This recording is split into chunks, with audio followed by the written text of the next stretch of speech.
all the squad's not good enough. We can't beat Leeds. The squad's not good enough. We can't beat Bournemouth. The squad's not good enough. We can't beat Atalanta, who are 12th place in the Serie A. No, it's not good enough. The directors let Maresca down. Yeah, that's the narrative, right? Yo, say what you want to say. I understand. Yo,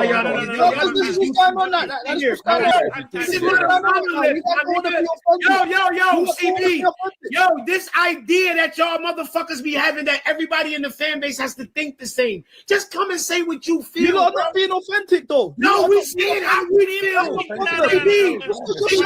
don't think like you, my nigga. You're being authentic, Jimmy. I don't think like you, so just come and say. Yeah, we know that. That's the problem. You lot all don't think like me. You don't. That's why I've been fucking thinking. That's why we haven't won a fucking domestic trophy in 8 years. I came humble, but you want to shout? I'll shout too, bro. We don't have to do this today, Jimmy. You lot are sinking the fucking club. VD, you got 30k followers, and you're tweeting shit about the lap being the same. A nigga on YouTube is sinking the club. Bro, you sound fucking stupid. You look, this is the problem. Here's the thing I don't get. You all enable this mess. You enable this mess. Your Twitter is ruining the team. Finally great again. So what happened? Your Twitter is finally great again. Expired, bro. There's more things to achieve. Expired. Okay. There's more things to achieve. You still want to live off the Club World Cup. You still want to live off the Club World Cup in December 2025. Erase your Twitter so the team can fix. Erase your Twitter. No. You're part of the real thing, them. Because you came over here with chest and you come over here and throw the whole blood clot Chibo shit. Who not talking with chest? I want to know why.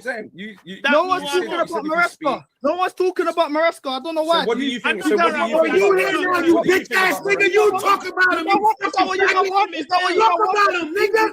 Talk about him. Shut the fuck up about what we do. You talk about relationships about the club.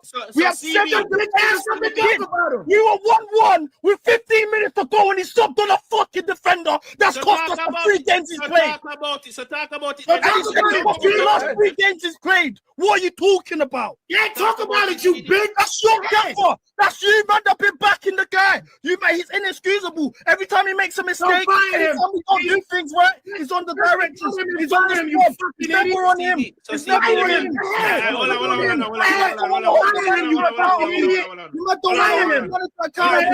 Jimmy, give me fire him. Go ahead. Because he threw a little insult in there. I know that's not your category. This is my cat. The insult category, this me.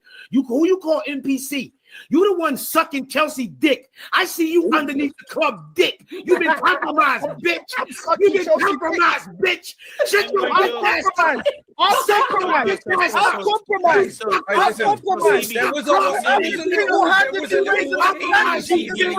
I've been single-handedly raising the standards of this country. I've been single-handedly.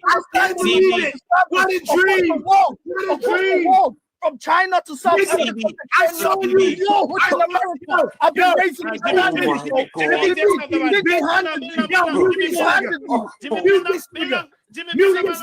You're the same person that when I bought this place, he was crying. You want to go viral? Mute this nigga, let me cook him. I'm not trying to go viral. That's why I'm covering my face. This nigga. I don't need to go viral. I don't need to go viral. You got some nerve calling somebody an NPC. Bitch, you slow down. You're NPC, bro. Shut up. Shut up. We're making Chelsea great. I my son, bring standards and numbers. I went to your own country. I went to make it. Mute this nigga. Mute this nigga. See, insults my way, nigga. I don't play. And I will handle it. I'm a fucking 80s baby, nigga. We don't let that slide, nigga. I'm not one of these young little ass kids, nigga. If you say something, I answer that. You're a little nigga to me. I'll kiss you in your forehead. Mwah. You're a little nigga, bro. And it's okay. It's okay. I'll kiss you in your forehead. I don't even know what that means. These guys are little niggas. I kissed them in their forehead.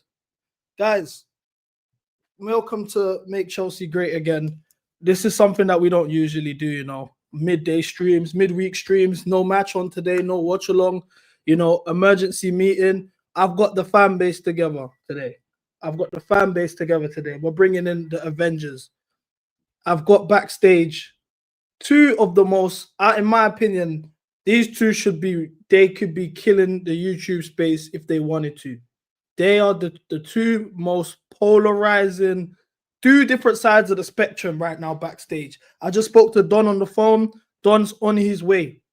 Don is on his way in the team together because we need to discuss what's happened to our club within the last 3 weeks. It was all good. November the 30th, it was all good. We beat Arsenal 1-1. It was amazing. Maresca tactician, these players, we will run for a brick wall for them. The directors have finally got it right. Everything was sweet. What's happened in the last 11 days? That's the question I have. Now, to be honest with you, I'm wearing my quarter zip today because I'll be honest, that encounter was actually embarrassing for me. I didn't find that nice, you know. That's why I actually wanted to cover my face in the first place. I didn't want it to go viral.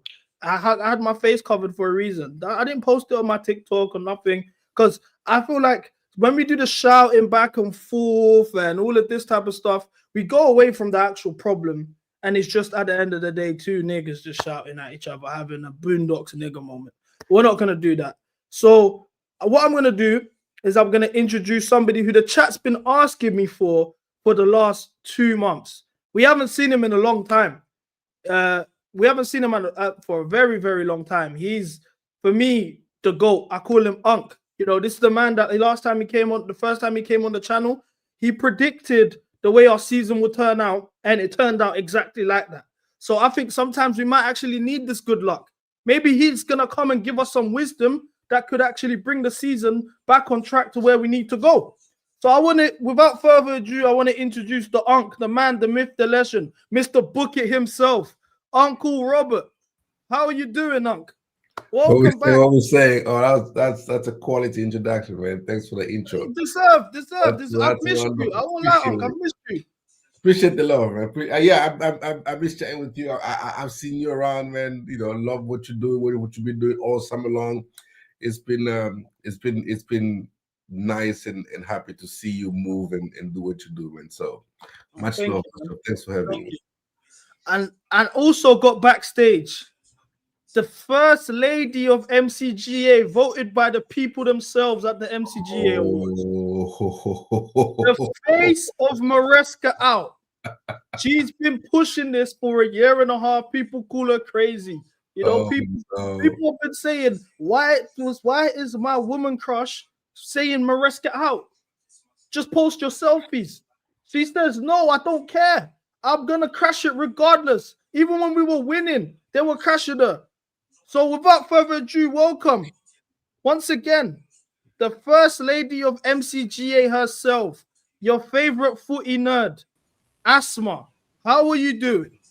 How's it going, guys? How's it going, guys? Nice introduction. And I own up to that status. Until he gets the boot, I will never change my mind on that guy ever. So yeah, that's that. I know it's early in how's it going, guys? Long time no see, Uncle. Yeah, that's long time no see. I was expecting that you would have changed by now, but you know, you 10 toes deep. So actually, it's deeper as it never has been ever. No, I gotta respect your stance. No doubt. You're from North America, right? He's from Canada. Yes. My two favorite Canadians. Also, but he's the other side, Toronto or Vancouver. No, I'm in the U.S., but I am in Washington State, so just south of Vancouver. Yes. Okay, cool. Right. So let's get we've got the pleasantries out of the way. Let's get to the business. What has happened in the last 3 games? We're in a position where people are looking at it. They're saying it's the ownership. People are saying it's the manager. People are saying the squad's just simply not good enough. Some are saying the directors let the manager down in the summer. I want to know your stance, Robert, because the reason I spoke to you, I called for you today, is because I think we're entering the territory that we was in last season. It's the same time of the year where the whole fan base got radicalized. At its peak, there was a protest, you know. So you're somebody who's always had faith in the direction of the ownership, the manager himself, the directors, everything. So I wanna go all the way back to the summer transfer window. How did you feel about the transfer window? Did you feel as though the directors let Maresca down, or we handled business as we were supposed to as world champs? No, I didn't think they let him down whatsoever. I thought I thought the transfer window from a Maresca standpoint, he was backed, all the way through. Right now, we know we need a center back. We didn't, they didn't get him a center back, but for me, in my opinion, he wanted Jackson out for the lap. They got him Jackson out, right? He didn't want to reintegrate, Vega into the squad as a center back. They got Vega out, to back Maresca, right? And all these decisions, they brought in players, and they brought him Delap that he had been, gushing over, every time we played against him, he was gushing how good Delap was, how much, he loved Delap's game. So they brought him Delap, and no other striker, and they let Jackson go. All of that in the backing of Maresca, right?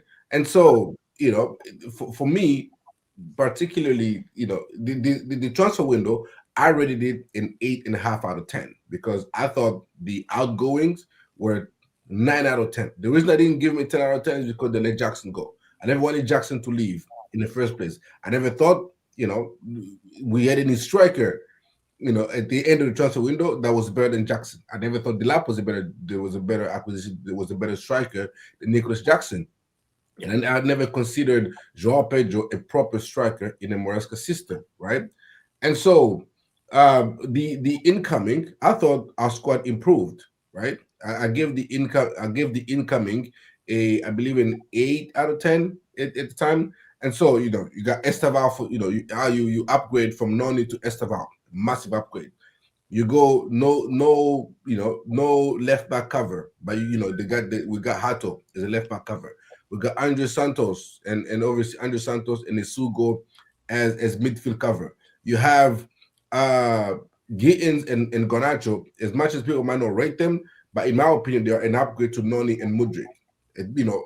Mudryk just mainly because we didn't see him play whatsoever, right? And then you have a backup to Cole Palmer, which you can use as João Pedro or even Buonanotte. For people that don't remember Buonanotte, I think is a nice player that can do well in the number 10 as a backup option. And then on top of that, you've had Robert Sanchez, who's turned into one of the best goalkeeper, if not the best goalkeeper in the league. So you didn't need, you don't need a goalkeeper because your goalkeeper improved massively. You have backup in every single position. And it's just, for me, the management of the squad that's been poor and the integration of the young player that's been poor from Maresca's standpoint. But as far as the summer, our squad improved, in my opinion, significantly. And the one reproach I have about the summer transfer window is that Jackson will let go. Jackson should have never let go, and I think Maresca should have done a better job at putting an arm around him when he was going through a hard time, when everybody was crushing on him after the red card. I think he should have put his arm around Jackson, coach him better rather than gushing over his new toys in the lap and João Pedro and be like, you know what, Jackson, you can leave. His words exactly. We have two strikers, João Pedro in the lap. Jackson can leave. Well, when the lap goes down, don't go back and be like, Jackson, no, we're gonna cancel your loan. No, because people say, well, he had a chance to come back. Well, who would want to come back in those circumstances, right? You only want me because you're desperate now. Nobody would want to come back, and so I think he was back. I want to add something to what you just said before I forget. Also, the fact that Maresca doesn't have a great relationship with Jackson, because if he did have Jackson and it would have been from upper up, he would have canceled his loan. If Maresca would have had that conversation with him, hey, look, here's what happened. Delap is injured. I need you. And they have that relationship, he would have canceled his loan, like many canceled their loan in the past. But Jackson was like, fuck you. I'm off to Bayern. You didn't want me. And it shows even further that it was a Maresca Jackson transfer. Yeah, even the players, you can see all the players when Jackson left. Supposedly Caicedo himself said that was his best friend, right? Yeah, yeah. We kept tossing Palmer's best friend, but we got rid of Caicedo's best friend. And so for me, it's I think Maresca should. Yeah, and you can see his relationship with like Poch, Jackson is very expressive. You see it how it is. When he's angry, you see it. When he's happy, you see it. He's someone without filter. Sometimes it's good, sometimes it's bad. But it's very clear with Jackson. Well, I mean, I agree with a lot of the things you said, by the way. So we're off to a good start. Yeah, we're all family here. Like this is what we're all connected. No, but I always had a good relationship with. No, I know you do. Like it's not because we don't agree on stuff that means that. But what I've realized is a lot of the fan base do actually agree. There's just the problem is we get blurred in a lot of our own personal agendas that we put out first. Mm-hmm. But when you actually sit and talk to each other, we all are on the same page. And I want the fan base to realize we're all on the same page instead of just shouting back and forth. And, so now I've asked you this specifically. You're saying we've had a good transfer window, 8.5 out of 10. Maresca was back the whole way. I've asked you this question specifically because of the last 11 days. We're going to touch on the rest of the losses we had prior or whatever. But the last 11 days, who do you think is responsible for going winless in our last 4 games? Do you put this on the players' performances not being good enough or their mentality, or do you put this on the manager? Come on now. Of course the manager. What do you mean 3 right backs on the pitch and none of them were playing right back? And the game prior that, Leeds, 0 right back. What do you mean it's on the players? Come on now. It's 100% on Maresca. It's 2,000% on Maresca. One thing I wanna ask you, CB, why is it that when we have great result, like against Barcelona or against Arsenal, which for me was not a good result. I'm never celebrating a draw at home. Never. I agree. Why is it like when we have great result, it's Maresca masterclass? What a tactician. Amazing. How he set up the team. This and that. But the moment we drop points, the moment we lose, it's the players. Why? Explain this to me, CB. This is the problem that I've been having. This is the arguments I had with the fan base this week. I think we need to be consistent. You can't give all the praise to the manager when we win games, and then when we lose, all blame gets deflected from him. There has to be some sort of balance. Is he responsible for the results or not? And this is why I actually wanted to talk to Robert. Especially when in this time around, look, we are bound to lose games. We are bound to drop points. Like, this is football. Nobody is perfect. You will lose. It's the way you lose. That's when you come in and you analyze and you're like, okay, this time around, like, the opposition goalkeeper had a masterclass of a performance. He made like 7 saves. He was unreal. Prime Buffon, or I don't know, for instance, I'm just going to name a random player. Garnacho, for instance. He missed a one-on-one and then he hit the bar. And then you can say, wow, great setup from the manager. It's unfortunate. Their goalkeeper was on it today. I mean, we missed so many chances. Fine. But when it's a collective being awful, when you have so many players playing out of position, when you have substitute that make no sense, when you swap up an entire starting 11 in the next game against Leeds, when thinking you're like playing the and you disrespect the Premier League by doing so many rotation. No other team did that in the league, by the way. No one has heavily rotated as much as we did. 119 substitution were in December. Who do you point the fingers at? That's a managerial issue and nothing else. What do you think, Robert? Are you on the same stance as Asma, or yeah? Are you... I can't believe we're gonna go there. I actually agree with Asma. But for me, I think these past 2 games, this past 4 games, whatever, are the result of his poor management of the first 2 months of the season, right? Because now it's too late to try and integrate Hato into the squad. It's too late to try and integrate Andre Santos into the squad. It's too late to try and integrate Bonanote into the squad. Why? Because every game now is a must win, and in every must win, you can't drop your best players, and your best players are knackered, right? If you trusted Hato earlier, Hato would have been coming in now for Cucurella and filling in. If you trusted Andre Santos a little more earlier, maybe Andre Santos would have been coming in comfortably for Moses Caicedo or even Enzo Fernandez, right? Who looks knackered at the moment, right? If you just need to, if you trust it and manage the players better, and sometimes he does rotate for the sake. Like, who was the need to rotate Garnacho and Gittins over the weekend? Absolutely none. Nobody's on the risk of injury. It just like, yeah, I'm gonna wake up. You know what? Today, I feel like it's Gittins. I feel like tomorrow it's Garnacho. Right? There's no need to rotate whatsoever. Palmer doesn't travel, and then Estevao doesn't even get a sniff. What? You see, there you go. Yeah, I don't understand his relationship with Estevao.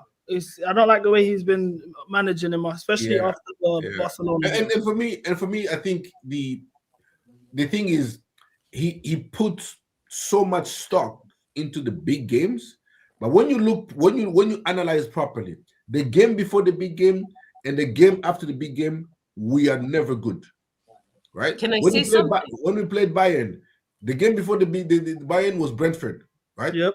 He went on and played Wesley Fofana right back because he was saving Gusto and Rhys James for Bayern Munich.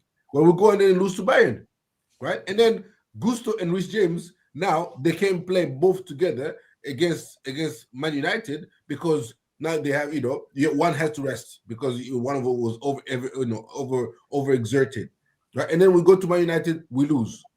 Right, and so we come against against Burnley. We don't look good against Burnley because he's doing so, he's rotating so much, right? But it's Burnley, the crap, so we beat them regardless because the talent is superior.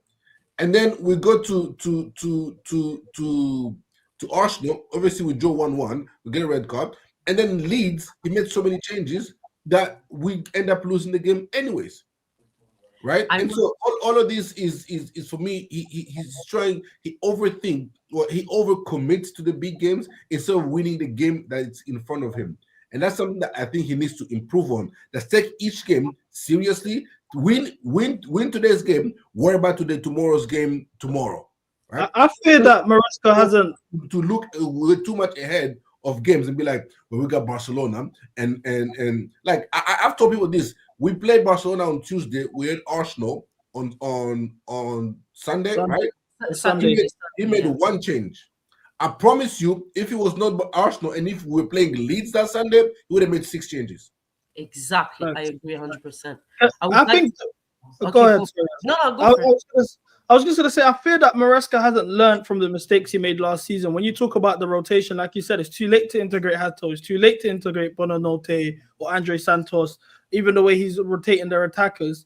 I think he hasn't learned from last season because this is the exact same reason João Felix left. This is the same reason Nkunku wanted to leave. Vega wanted to leave because you need to realize going into the January period, we had an A team and a B team that everyone in the fan base felt like it was strong enough to compete. We had 2 separate 11s.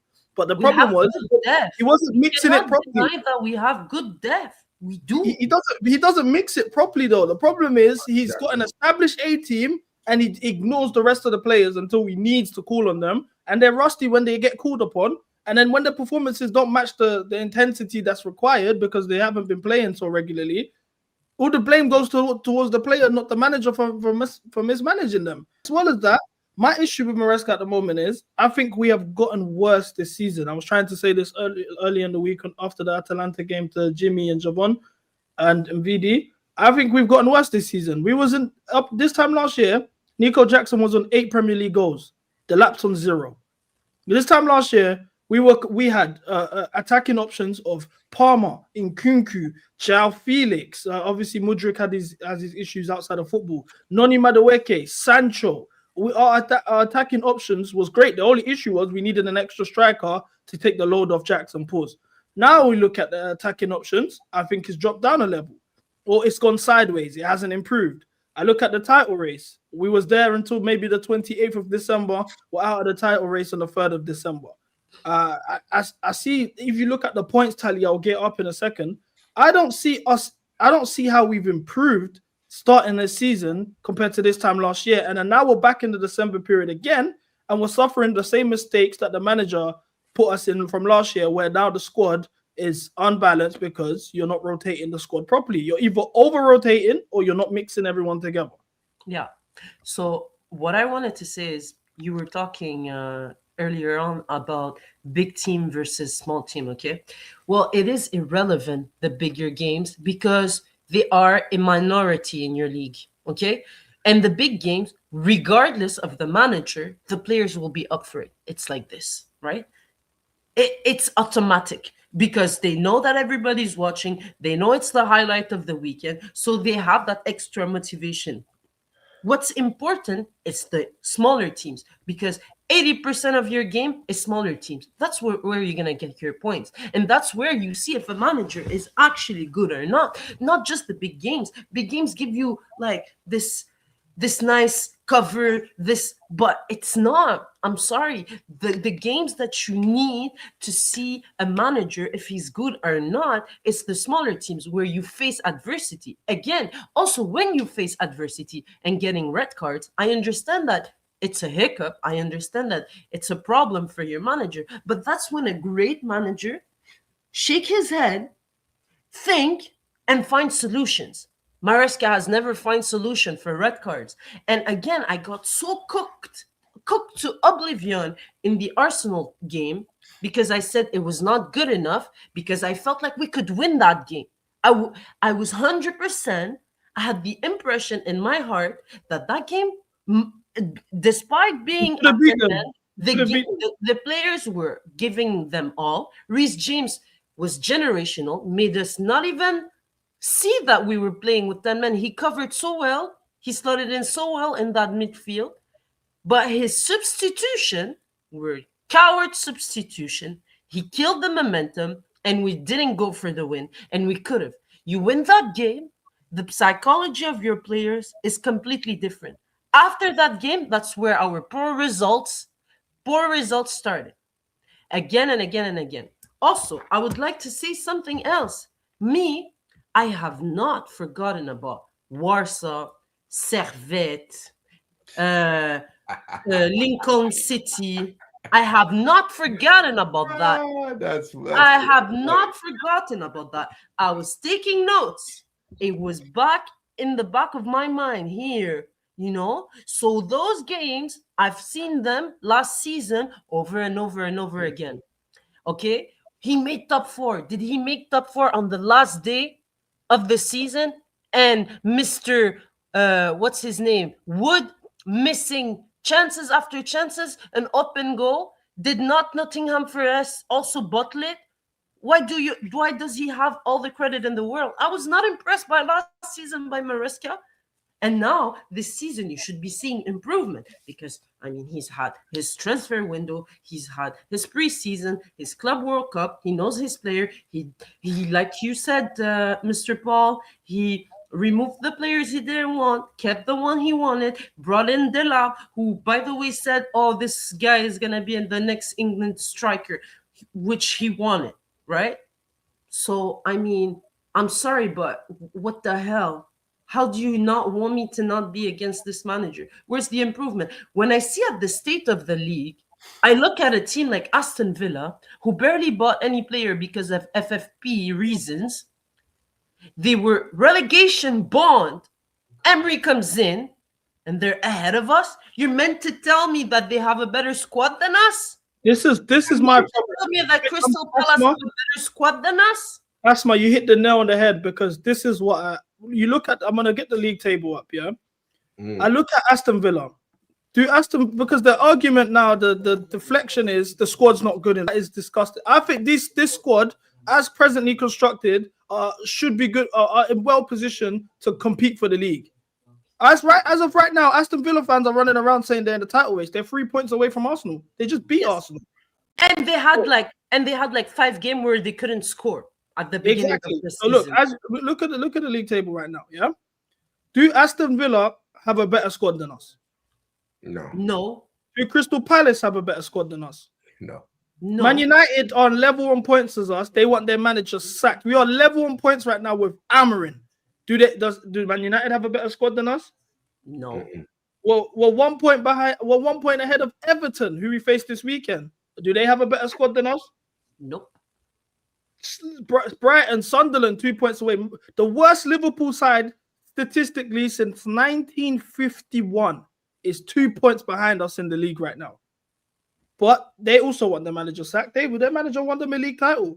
But our fan base is on the, but we won the Club World Cup. No, I think, there is a part where, we can admit that Maresca has not been great this season, right? Maresca has not been great this season, right? So I think where I personally said that maybe I miscalculated was thinking how he took the game seriously toward the latter part of the season when I came in and said book it, right? Because I was going into the season, into each game saying, my manager is going to outcoach you. He's going to outcoach this one. He's going to outcoach that one. He's going to outcoach that one. And then maybe the player might let him down. But every game, my manager was coaching a win, right? So I went into the season saying he's going to coach a win against 85-90% of these teams, right? He's going to coach a win. The players might let him down, like a Tosin or a Trev or whatever the case may be. But my thing is, as much as I want to criticize Maresca saying he's not had a great season, I think, and I tweeted this morning, I think he has the potential to be the best manager in this league, not named Pep. If he can get the man management and the rotation piece squared away, I think he has the potential to be the best manager, the best coach in this league, not named Pep. And I put on my Twitter, I said I think he is the Cole Palmer of managers. On his day, he can outcoach anyone. But again, he's allowed to have a dip in form, which is having right now. He's had for at the beginning of the season, except in big games. So do I think a change of manager is warranted? Absolutely not. I think Maresca is still. You have 100% faith in Maresca to take us 100%. 100. I don't think there's anybody you can go out there and get that will be an upgrade to Maresca. Wow. There's nobody you can get that will be an upgrade to Maresca. I want to throw a rebuttal to you. Yeah, there's one man who's actually played for the club before. That's the young manager, progressive. Actually beat Maresca. I was at the game when he did so in Philadelphia. Yeah. Felipe Luis. It's June 24th. He won the Under-20s World Cup, August 2024. He won the Copa de Brazil, November 24. He's won the Copa Libertadores 2025, and he's just won the Brasileiro Serie A. Is not there in November 2025 as well. So he has currently won every single Brazilian trophy there is to win within 1 year. Within 1 year. Actually, I do rate him as a manager. But let's not kid ourselves, right? It is gonna be coming and coaching Premier League title potential and Champions League winning potential is a different ball game. As much as I rate him as a manager, it's a different ball game to try and manage world-class players now, right? To try and manage a squad in Champions League and Premier League. And again, I think he's an excellent tactician. I think he's a winner as a manager, right? And he will exploit your weaknesses and highlight his team's strength. But I think if you bring him in, he will have probably similar struggles to Maresca. I think he just will. But he doesn't have the same mentality, though. He has the right mentality. I don't think Maresca's a bad tactician. I think he's a mentality issue. He plays it too safe sometimes. He's not that okay. There's something I don't understand how people call this guy a mastermind of tactics. Games we won where it was down to the players' individual brilliance. How many times we've been so lucky? How many times we conceded so many shots and then the opposition like misses an open goal?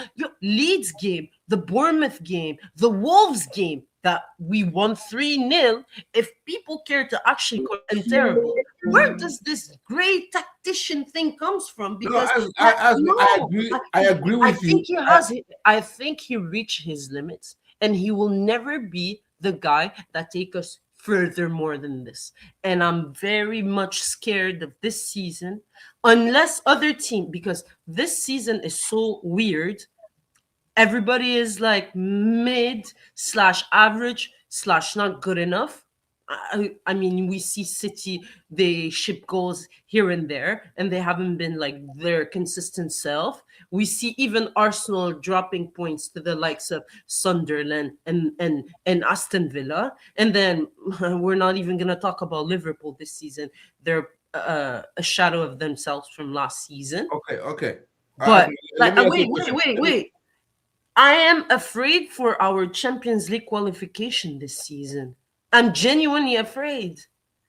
And Maresca also, why does nobody talk about the fact that he's not improving players? How many players regress under his realm versus improved? It's diabolical. Why is Josh H. Pong a young, promising center back? Everybody's complaining about our center back issues.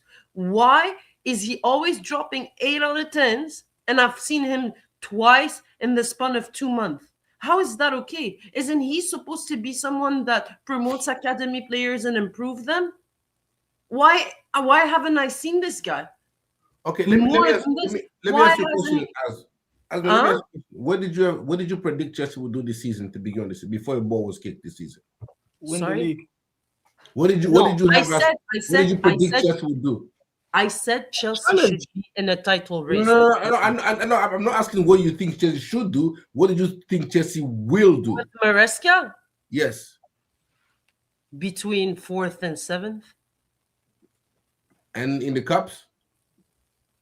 Out of the cups. So you didn't have us winning any cup, and you thought we were gonna barely make Champions League. If that. Yep. With Maresca, yep. Without Maresca, it's a different question. So right now, like I think we're winning the Champions League this season. You don't think that's possible then? I think it is possible, not with Maresca. Sack Maresca, we win the Champions League. Yeah, with Maresca, I think we will win the Champions League this season. You don't think that's even a possibility with Maresca? No chance in hell. Do you know what? Yeah, I'll put all my eggs in the Champions League basket because I've forgotten about the league. I'm ambitious. I wanted to win the league this season. I felt like the majority of the fan base, I know Asma just feels strongly about Maresca, but after the Club World Cup, we were all talking about it's this year's the year to challenge. I remember speaking to you, Robert, and you told me this is the season where we will challenge. We will challenge, yes. We are out of the title race, no longer challenging from December the 3rd onwards. So that's an objective that we all had as a fan base. This has gone out of the window. We're back to another top 4 race. The Champions League. We went to Bergamo and we lost to Atalanta. I don't think so. And you want me to think we're gonna win the Champions League? You still have hopes for the league? Yes. No, we challenge it again. I thought we were gonna challenge. I always thought Arsenal were gonna win the league, right? Especially if they attack Cooks. We're 8 points behind them already. Yes, but I guess this season it's not the Pep and Klopp era where 8 points in December is insurmountable. No, this is 2025 Premier League, right? Calling me an IDF. This is 20. Like how many points? How many points were Arsenal ahead of Villa 4 weeks ago? Look at this comment, man. Stop calling me an IDF agent. Mods, do your jobs. How many points were Arsenal ahead of Villa and City 4 or 5 weeks ago? Right? And look at now, it's 2 or 3 points gap. Right? If you win your next, anybody that win the next 2 games is either shoot up the table or if you lose the next 2 games, you shoot down the table. It's still too close right now. I'm not gonna sit here and say, "Oh, we down. Our chance of challenging the league is gone." I don't think it is. I don't think an 8-point gap right now in this Premier League, the way it is going, it's smarter. Look at Arsenal form. They've won 2 of the last 5 games. They won 2 of the last 5. And you're telling me it's impossible to catch them? I don't think it is. If we partner up, we can catch. Our form, the last 5 games, our form and Arsenal form are identical. That's exactly what I'm saying. Robert, do you know what the problem? Robert, do you know what the problem is? Yeah, this is something that I've learned to accept after the Leeds game. It's the hope that kills you with this team. But there's no consistency. It's that kills you. When you care like this, when you think, oh, you know what, we can go for the league. Oh, we can do this. It's gonna hit even harder when they let you down. Because they're gonna let you down. I'm at the mentality now where I'm just like, I'm so numb to it. I saw that ball go into the net against Atalanta and I felt nothing. I didn't even feel like there's even a point to do a video because I was like, you know what, like, it is what it is. I'm used to this. I'm at the point now where if you're thinking we're going to win the league now, after we didn't even capitalize against the Aston Villa loss, that's out of the window. Forget about it. But it's not just about looking at the table, guys. It's about the performances. Please analyze the performances. Analyze the pattern of play. We haven't created chances for ages. Our attacking patterns is non-existent. I'm sorry, but come on, guys. Like, I'm sick and tired of this Maresca lad getting away with everything and anything. And also, I would like to say something very important. In the comment section, I don't mind being criticized. I don't mind. Come for me all you want. But calling me an IDF agent, that's... Come to my DM. Come to my DM. The darkest time. Come to my DM. Show your face. Tell me this. Come to my face and tell me this. Come to my face and tell me this. You'll see who's the agent. You'll see who's the agent. Come to me. I will not accept disrespect like that, by the way. This is a message to the chat, yeah. Chat, listen, no matter what guest I have, whether you disagree with them or not, whether they're rivals, whatever, they're giving up their time to come here and talk to us and give you guys content. So at the end of the day, let's not be disrespectful. I don't tolerate no disrespect. I didn't see the comment, but I said to the mods, I commented below when you said it, mods, do your job as well. Everyone's always messaging me, CB, I want a mod. I give you guys the mod. You're not doing what the mod's supposed to be doing. But let's just keep it respectful and we move on, innit? Like we got bigger problems at hand right now. So as I was saying, yeah, you think we can still win the league? I think that's out of the window. The performances as well doesn't show it. Challenge for the league. Sorry, challenge for the league. But you've got your hopes on the Champions League. The Champions League, I would say we are a cup team. I think we're a cup team. The Champions League, you're not really facing as much low blocks, especially during the knockout runs and all of these type of things. So you should. I do expect different type of football to be played. I just feared the mentality of this manager. When it comes to the Champions League, I won't panic because PSG were around the 20th place, 23rd, I think, and they ended up winning the competition. So it's about getting formed during the second half of the season, which we did last year. I'm not going to take that away from you. It's a big ask. They were 15th, sorry. It's a big ask, but I won't take that away from you at all. Now, what I wanted to know, yeah, because I want to cover all areas. I'm waiting for Lewis to come through. So we're going to talk about Maresca a bit more, but let's move away from this. Let's touch on the directors, because this is something I've been talking about for maybe 3 years. I've been talking about the directors since I was skinny. Chat. I've been talking about the directors since I was skinny and my hair was short. That's how serious this is. So when I first met you, it was because of that. Yeah, exactly. They've just received a 6-year contract extension. Now I want to know, what's your stance on this right now, Robert? Do you feel like the directors are letting us down? I feel like it's been 3 years. We've had the same issues. Top four race. This is the third year of a top four race. The last one we got in succeeded. The one before that we didn't. I look at how they've improved the squad this summer. I don't agree with us having an 8.5 out of 10 window. Maresca asked for centre backs. We didn't get centre back. We got rid of Jackson and brought a worse striker. We got rid of Noni and brought a winger at the same level of him in Gittins and Garnacho. Esteval was a good coup. I will not take that away from them. But I look at the whole squad actually had the mentality of a team that just won the Club World Cup and are champions of the world and want to make a statement of intent to go and win the league. So do you think the 6-year contract was warranted? This is to both of you.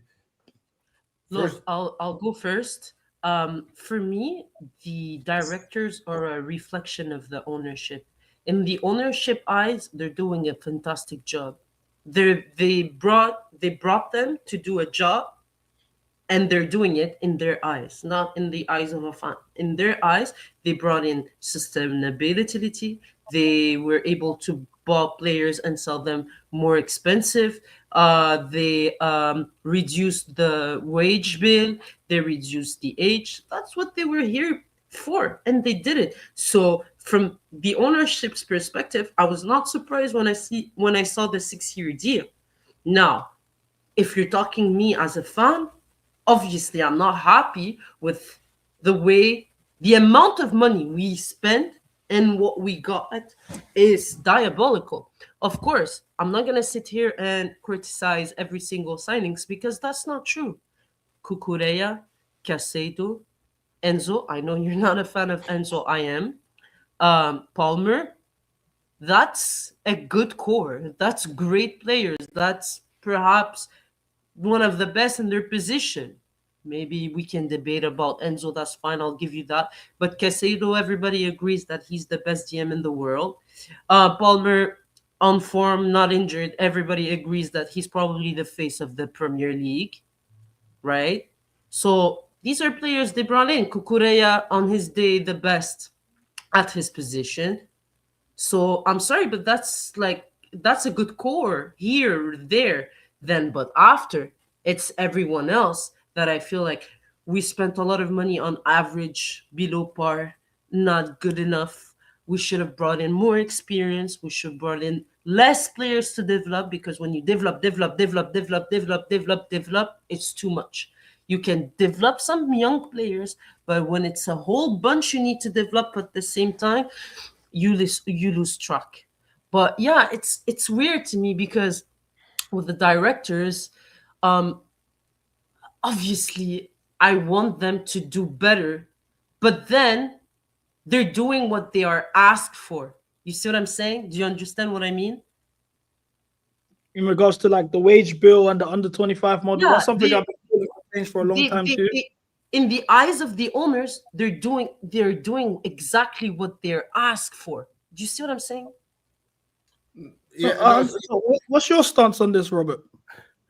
Again, these people like to question on the directors. People will say, "I back the director." Yes, I do back the director. I think they're doing a fantastic job, and I think in the summer, like it's easy in the summer after you win the Club World Cup to go giddy and be like, "Oh, let's go splash on Rodrigo, who hasn't scored a goal in 30 La Liga games, right?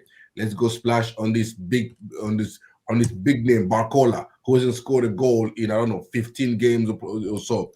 Right? Because they look good, they got the majing. Let's go and splash money on them, because everybody on the fan base, or everybody was crying for Xavi Simons. Oh, get Xavi Simons. He's the perfect squad player. Now Xavi Simons he's a good player, by the way. I don't think so. I don't think he's a £60 million player, right? Yeah, for sure. Let's go and get Kudus. Oh no, you need Kudus in the squad. Well, Kudus hasn't really lightened up at Spurs either, right? And so it's easy for you to go just Spurs stacks, bro. Wallahi, Mohamed Kudus and Xavi Simons, they're good players. It's Spurs stacks, bro. I'm not saying they're bad players. I'm not saying they're bad players, but if you bring them here, they have to start games, right? They have to be starting games, and I don't think they're starter Chelsea, and they will be kicking up a fuss. Try and not play Kudus for 4 straight games and see what happens. What about your Garnacho lad who plays like 4 or 5 games in a row? I prefer Garnacho over Kudus all day of the week. I think Garnacho is a more productive player on and off the ball than than Kudus is.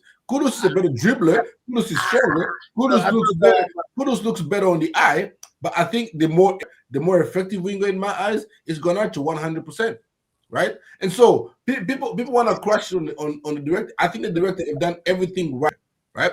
You want a backup left back? They brought you one of the best and promising young left-sided defender in Europe. Mohamed Kudus is like currently the best dribbler in the league. Like, come on. Again, I don't get enamored by dribbling. Like, what do you do after you dribble? Or what do you do when you kick the ball to row Z because you have a poor first touch and second touch? No, again, I would agree with you. I would agree with you. Okay, let me ask you. If he was like a system player and productive, I would agree with you. But okay. his Do you think Kudus will track back as hard as Garnacho does? We're talking about wingers. We're talking about wingers. You're talking check it back. How many goals does Kudus have in the Prem? How many goals does Kudus have in the Prem? And he's started way more games than Garnacho. How many goals does he have in the Prem? I would have to check. One or two. Off my FPL with it, so that's 1 or 2, right?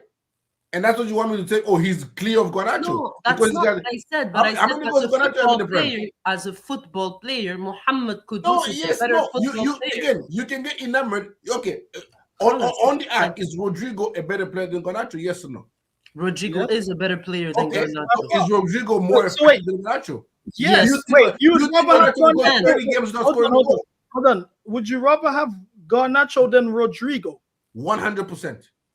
Bro, Unc. This 100%. I would rather have Garnacho than Rodrigo. This is where we get into the territory of what did you drink this morning? It's early where you are as well. It's early for me, 7 a.m. I would rather have Garnacho. Do you know how many games Rodrigo's gone without scoring the goal in La Liga? But I don't care about that because when Palmer was going through when Palmer was going through a goal drought last season, did we have that same energy? Brother, Garnacho has one goal. Brother, Garnacho has one goal. Uno gola, so one goal. But that's why when he was talking about goals, I was thinking, Garnacho is scoring better goals in the league. Garnacho has one. That's my point. That's my point. Garnacho got 1 league goal. Kudus got 2. How many games? In a worse team, right? No. Spurs is a worse team.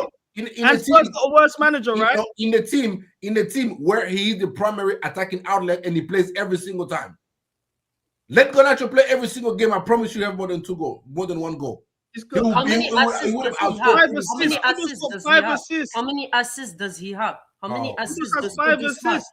How many assists does Kudus have versus Garnacho? Because he takes corners. He's a defender. He takes corners. You know how I call Garnacho? CB, you know how I call Garnacho? I call him a defensive winger. That's how I call him. He's like Neto. Number one, him and Neto, defensive wingers. Again, Kudus is getting those Declan Rice assists. Like, oh no, he takes 8 pieces, he got 5 assists. Yes, but in open play, he doesn't do much. When Spurs are generating 0.05 XG in the whole game with Kudus on the pitch, you telling me that's the player I want to go get? But Garnacho is giving you the open play assist. Yeah, Garnacho created a chance for Palmer the other day. Palmer should have backed it against Bournemouth. 1 chance. He came on at halftime. He came on with like how many? With 30 minutes left in the game or halftime or something. Are we gonna ignore his skill at United? This is the problem, though. This mentality is exactly why we have gone 8 years without a domestic trophy. This is exactly why we're not competing for the league again because you're enabling this stuff.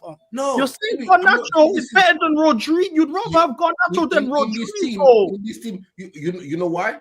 Okay, let me explain why. Right? I don't think in a team you need every player to be world class. I think you need players to do the dirty work so the world class players can shine. I think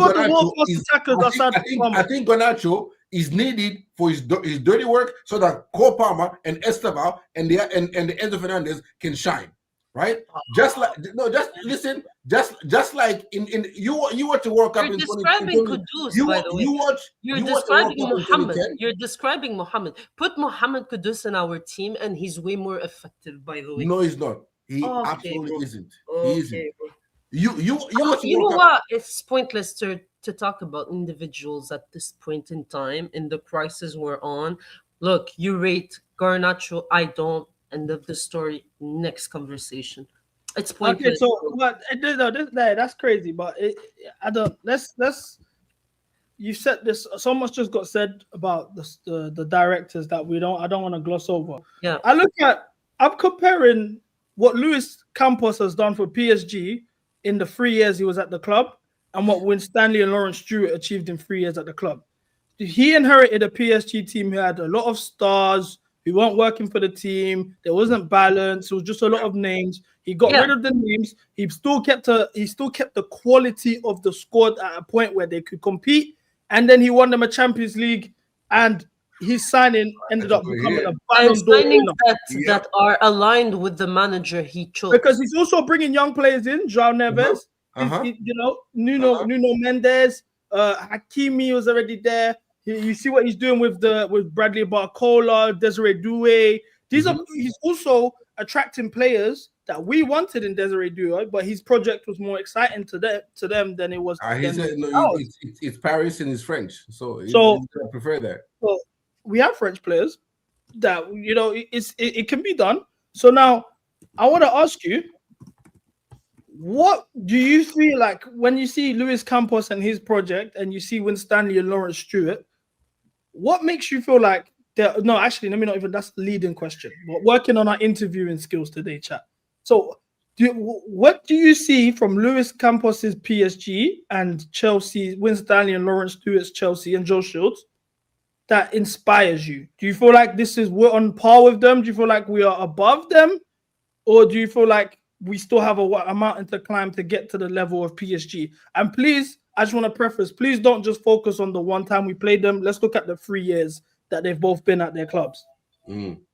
Well, when Campos came in, right? When Campos came in, he found a PSG that had been winning the league, that had been competing somewhat in the Champions League, right? When he came in, so they were really good players already at the club. Neymar was there, Mbappe was there, Verratti was there. They're fantastic players that were there, right? And then he comes in and he brings Luis Enrique in, fair play, right? And what does he do, right? In order to win the Champions League, which has been eluding them, they get rid of the arguably best player in the league. This again, he's reinforcing my point, right? Nobody on PSG individually is a better player than Mbappe. But as a team, they are better without Mbappe than they were with Mbappe, right? Because now you have players that are willing to do the dirty work so one another can shine. And that's what they were able to do last season. Now, because that's the approach that we're also taking, right? The difference is we play in a much harder league where you can't just if Maresca was doing this in League 1, he wouldn't be losing to Leeds or Bournemouth. If he was doing all his rotation, right? PSG can do this rotation in League 1 and still win 95% of their games and win the league easily, comfortably. Because they're bringing elite players, though. You don't feel like that midfield is elite? Do you not feel like the attacking options they have? Look at let's look at the January. Let's look at both of our January windows, for example. When at this time, PSG were in a crisis because they were not performing well in the Champions League. They lost to Arsenal early, and they needed to do something to turn their season around. They brought in Kvaratskhelia in January and went on to win the Champions League, and he played a pivotal role. When we were in crisis mode in January last year, we recalled Chalobah from loan, and that was it. Do you not see a difference in mentality and what they're trying to achieve there? No, because we are in different stages, CB. We are in different stages of our project, right? We are in different stages of our project, right? They were that one piece away from winning the Champions League, right? We weren't a piece away. If our goal was to qualify for top 4, we had the squad enough, that was good enough to qualify for top 4. Last season, we did, and good enough to win the Conference League. We did.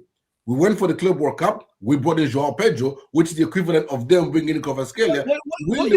And where's João Pedro right now? Why is he not performing? What is Barcola and doing right now? I can ask you the same question. I'm not saying. But what you're doing, Robert, is phases. You're doing like what Arsenal fans do, where it's like, oh, we're not where we need to be yet. We still need to climb. It's been 4 years. They've been both there. Okay. Tell me this. What would they have done? What would they have done last January to win us the league or the conference that they didn't do? Kvaratskhelia was available. What would Kvaratskhelia have changed? in what we achieved. In what we achieved last season, what we Kvaratskhelia bringing Kvaratskhelia here changed. We are winning. We finish higher in the league. I think we have a better FA Cup run. No. What would we have were changed? already out by January. We were out of both. We were gonna be top 4 regardless. So bringing him to be able to finish what, 3rd instead of 4th? He would have played a role for this season. He would have played a role for this season. But let me ask you a question then, Unc. You see the directors, they also have a say in the manager. Luis Campbell winning Luis Enrique, who also interviewed for Chelsea, and the sporting directors turned down. Do you look at the decision in terms of the managers like that was the better decision to make, hiring Maresca instead of Luis Enrique? Or in hindsight, do you see, okay, you know what, fair enough, Luis Enrique was the right man for the job and we should have took him? I think again, Luis Enrique is a higher profile manager. I don't think Luis Enrique would have worked with our team currently. Right? Why? Just out of curiosity, why wouldn't he have won? Because again, we compete in a much harder. Do you remember the first 18 months of Luis Enrique at PSG? They weren't good, CB. They weren't good. They weren't good. If he comes here and is dreadful in the first 18 months, right? Okay. What's not good under, because for example, he won the league title. He won the French Cup, the Coupe de France, and he went to a Champions League semi-final. Again, let's take away the league, let's take away the French league stuff.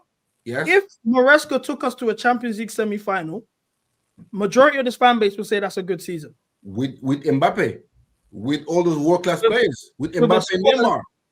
Neymar wasn't there. Don't say Neymar wasn't there. Neymar and Messi left that year. It was Mbappe, and he brought in Colomboani. It was Mbappe. It was Dembele, right? Dembele was there. Yeah. He just got there. Yeah. Dembele just got so with Dembele and Mbappe in that squad and the Vitinha and all them and the Hakimi and Nuno Mendes and Donnarumma. You tell me. So you're admitting then that Luis Campos built a better squad. So the standard for the required of the manager is higher. You're admitting the difference is the owner, bro. Arab money is different from American money. Arab money means you have to win. He found a better squad. What he inherited a team with Mbappe and Neymar, right? That's a team. That's a team. Don't forget these guys inherited as champions of the world. They inherited Chelsea as champions of the world. You know, at the time. Let's not forget that too. No, let's not forget that though, because you can't. We're acting like we inherited the 12th place Chelsea team. They took us to 12. No. CB. Kante was finished. We wanted new midfield of we wanted Kovacic, Jorginho, and all them gone. We wanted the whole attack was scrapped. We wanted all of them gone. The only player we wanted to keep was Rhys James out of the entire squad. The only player we thought he was still good enough to be at Chelsea was Rhys James. Everybody else wanted being off. Okay, so like you said, in terms of the squad, you said Kante was finished, but the year that he left, he got 3 man of the match performances in a row for France in the Euros. That was the highest international competition at the time. So he clearly wasn't finished. How many games did Kante play for us that season, CB? But he was injured. You said he was finished. You said he was finished. Yes, because he couldn't stay fit. He couldn't stay fit.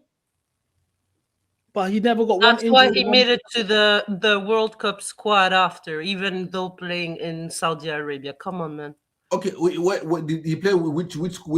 Kante wasn't there for the World Cup. Not the Euros. Sorry, you mean the Euros. The Euros. Okay, I never said World Cup. I mean, I said the French squad.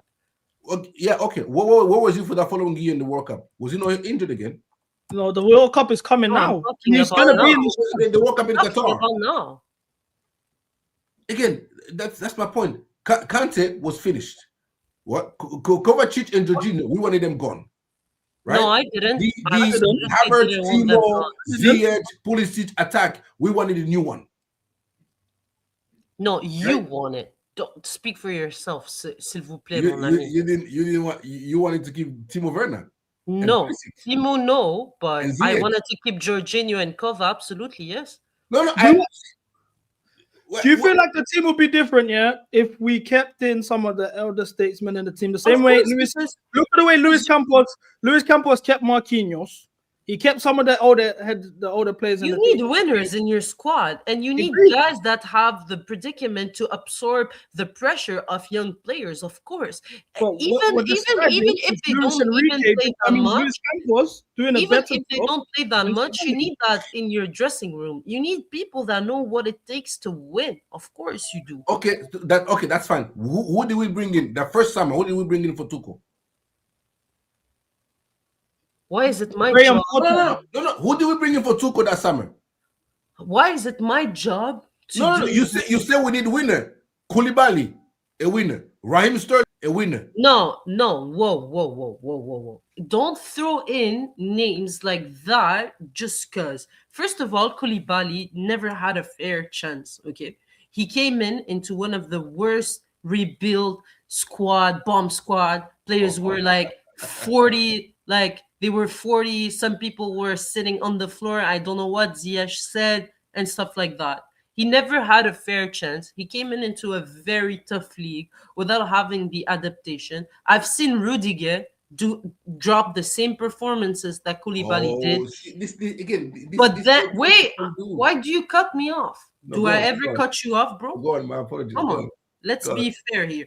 Fair. I've seen a guy like Rudiger drop very bad performances, and then I've seen Rudiger drop 10 on the 10s consistently. Koulibaly never had the chance. He really never really had the chance. He came in into one of the most hectic Chelsea I've ever seen. Come on, we finished fucking 12. Like, we had Potter, and then we had the bald guy, and then we had Lampard. It was absolutely atrocious. I think for me, that's one of the worst seasons I've ever witnessed as a Chelsea fan. It was draining. It took away from me the will of watching football. That's how bad it was. The toxicity at the bridge. I mean, come on now. You're gonna act like it was okay. Even though I didn't like Potter, at some point I felt bad for the dude. Because the animosity he was living was total chaos. There were 40 bomb squad. There were 40 players. Hakim Ziyech came in and said like some of the players didn't even have a place in the dressing room. They had to sit on the floor. Come on. So Koulibaly had never had a fair chance to adapt. Yes, he was horrible for us. I never said he wasn't horrible for us. I said he never had the chance to be in a great team. He never had the chance to be in a setup. He never had the chance to have the same backline. He never had the chance to have a manager that is able to set a defensive line. That's all I said. Everybody was horrible that season. Who was great? Nobody. Who was great? Enzo Fernandez came in and he had like good performances. Badiashile had somehow good performances, but everybody was utter ass. You're telling me that we need a squad of winners, right? Hey up, everyone.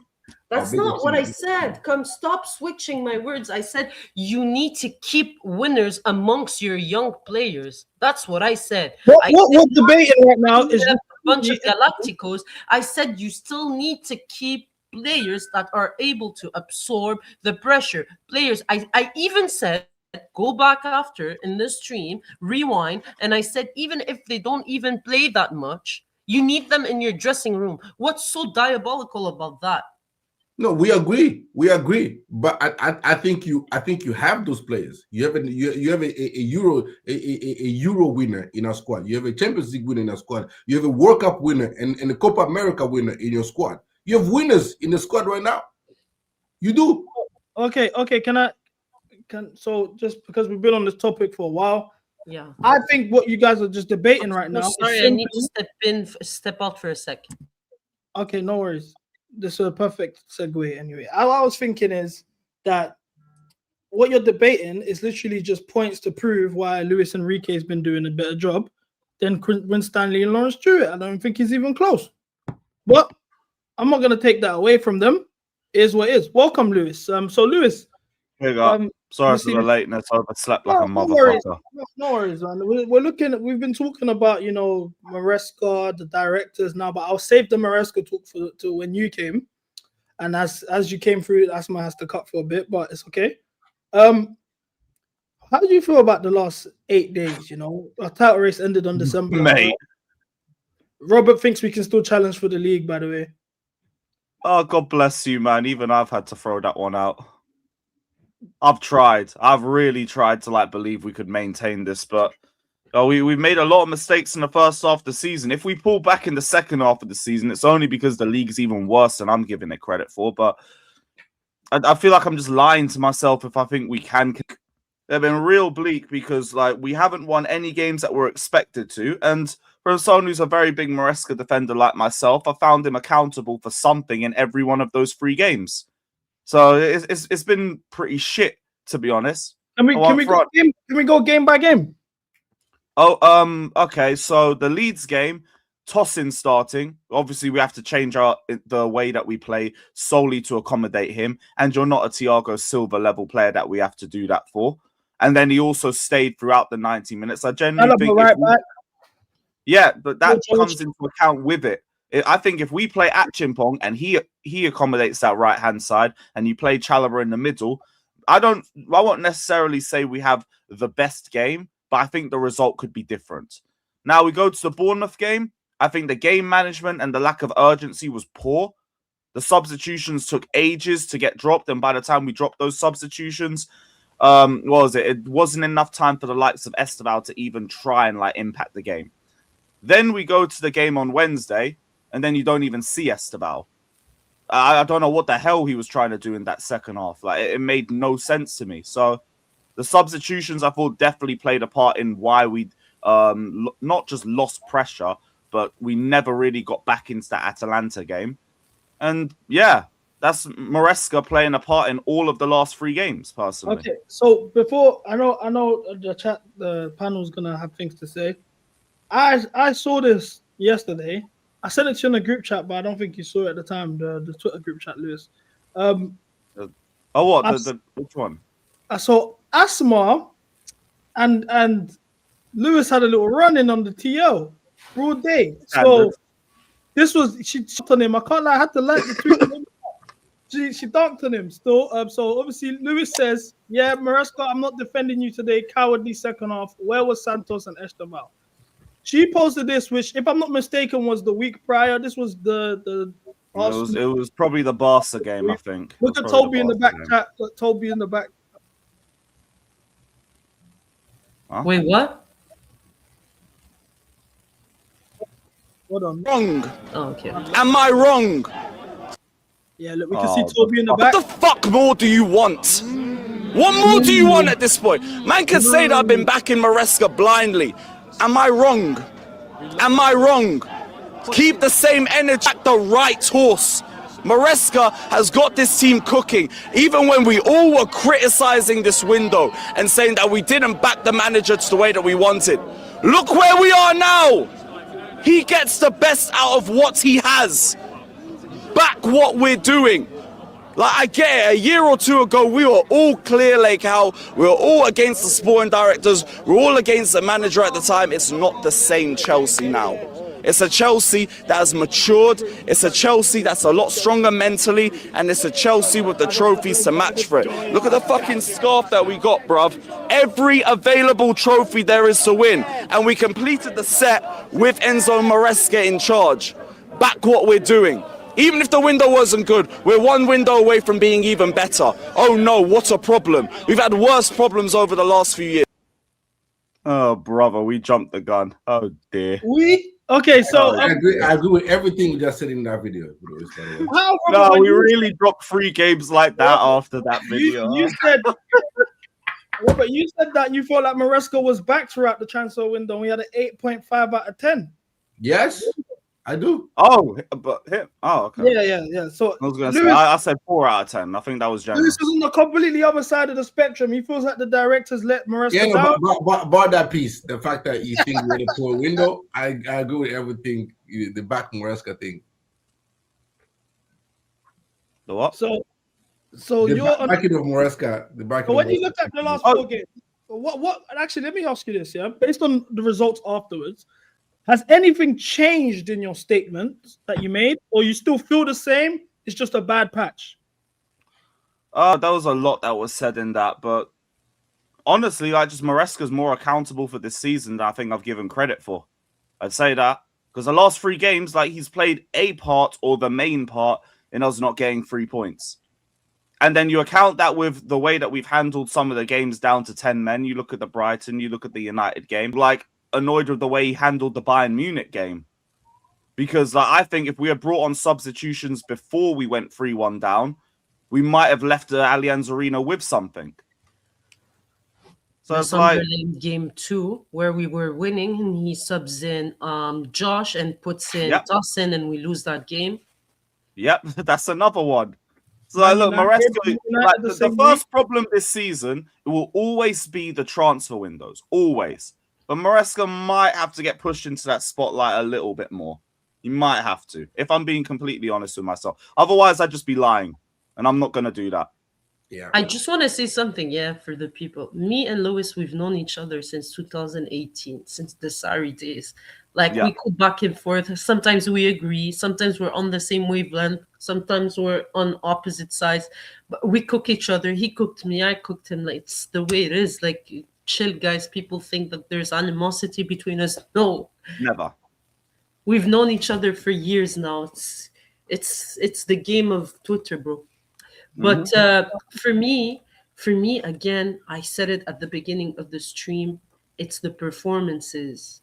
Even when we win games, aside probably from the Barca and the Liverpool game, I haven't seen us being dominant, confident, aggressive, and dominating from minute 1 until 90 minutes. We struggle, even in games I mentioned before, the 3-0 against Wolves. On paper, you say, wow, we won 3-0. You look at the game, we were horrendous. We were bad. We were not convincing. If they had better finishers, that would have been a different outcome.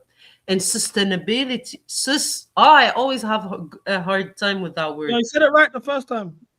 Yeah, that word comes with consistency and the performances. That's what analyze, highlight, and that's what's going to give you an idea of how your season is going to be.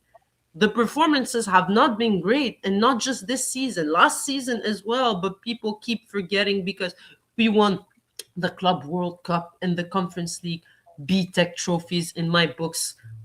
The Conference League, the Conference League, you celebrated the same day and then you forget about it. The next day, I don't want to hear about it. That's it. And the Club World Cup, it's fun. It was in the summer. It was great. I was in the final. I saw CB for the first. I'm not gonna talk about that trophy as if we won the league or as if we won the Champions League and it gives him ammo to oblivion. No, I'm sorry. We faced even the Champions League and the league shouldn't give you that to oblivion. Espérance Sportive de Tunis. We faced the likes of Benfica. Let's not act like this is the predicament. Asma, can I ask you a question? Because I was thinking about this yesterday. Yeah, I swear, I don't know if you guys know. Yeah, after the Atalanta game, why there was no reaction video? It's because I went outside for a walk, bro. This is what's been my therapy after these losses lately. I went outside for a walk. Yeah, I live near. I'm an Essex boy, and I'm deep East London. So I got the nice little river. You know, it shows me the River Thames. So it's therapeutic. You know, so I'm just sitting by the river, and I thought to myself, do you know what? Was the Club World Cup a curse in disguise? No. Did it actually cause more harm than good? Because it gave the director of the 6-year contract extension. It's got Maresca getting insane amount of protection, and regardless of what we do, if you make any complaint about the state of the club we're in right now, which is 8 years without a domestic trophy, the main response is, but we won the Club World Cup, spamming the Palmer goals. I was there, I saw it all, I enjoyed it. But do you feel like it actually set us backwards? I remember when Pies is someone that all the big accounts on Twitter, I got mad love for Pies. I met him at the Club World Cup too. Pies said to me, he said it on Twitter as well at the time on the TL. He said, I fear that we are not going to, because of the Club World Cup, we're not going to improve the squad the way we're supposed to improve the squad. And everyone keeps looking at the Club World Cup as now the squad's ready to compete and everything's perfect. And you look at the way the transfer window panned out, you look at the way things are now, maybe Pies was right. Maybe the Club World Cup actually was just papering over the cracks and bought these guys more time to now it cost us in hindsight. Sorry, but I don't think you need another amazing transfer window to win against Bournemouth and Leeds. No. Squad to win against these teams. Okay, I agree with that, Asma. But look, when you talk about Maresca, you're someone who's like, your timeline is crazy Maresca all of this. I mean, anti-Maresca propaganda. So now, what's the common rebuttal that you get? Oh, the Club World Cup. Oh, but we won the Club World Cup. Right? Oh, but he finished top 4. Oh, but we won the Conference League. Okay, I don't care. I'm a Chelsea fan. Those are irrelevant to me. We're talking about 4-year project. We're talking about a second season of a manager. We're talking about someone who should be implementing his style of play. And why is it that every time we play good football, every time we're happy about the performances, we're not playing Maresca ball? Did we play Maresca ball in the Club World Cup final? Did we not have 32% possession? Did we not play on transition? Did Gusto not overlap?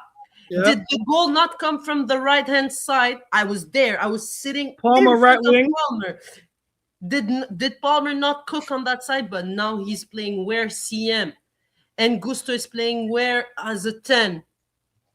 And then you're telling me that this is not a coaching issue? Look, I'm sick and tired of people telling me it's the players. When we win, Maresca masterclass. When we lose, it's the players. Dawson is diabolical. Why is he having that many minutes? Why am I not seeing a young player in Josh who has been playing marvelously? Sorry, that tackle in Atalanta, that tackle shows the level of high IQ, something that is required in modern football in a defender, and you don't see it often. You show the quality. You see that in training every week. You're meant to tell me that the manager doesn't see Josh doing that every single week in training? He said he fell in love with him last season. I fell in love with him. I fell in love. Yeah, love to play him twice in 4 months. Yeah, that's okay. So I guess we agree. That makes sense to me. Then we are agreeing that the squad is good enough. The manager is just not using the squad properly. Yes, because we said so. I want to ask you. I don't even know because I don't rate these centre backs bar Fofana. Okay, and that was one thing that the manager asked us to address, so we didn't address. I agree with like nearly every other point by that, other than like whether we play like possession based or not, like it is still Maresca ball. It's just, can the approach be different in certain games? I agree with that. No, that's not how a philosophy works. I hear, look, philosophy or not, you're changing it for the opposition. There's some games where it's correct and there's some games where it's not. And we criticize the ones where it's not. No, because we're always bad against the lower teams. Like, I'm sorry, but we have no answer for the back 5. The list is so long. It's Atalanta, Legia, Ipswich, Sunderland, Servette, Flamengo, Lincoln, Karabakh, Leeds, Brighton twice. You got to memorize.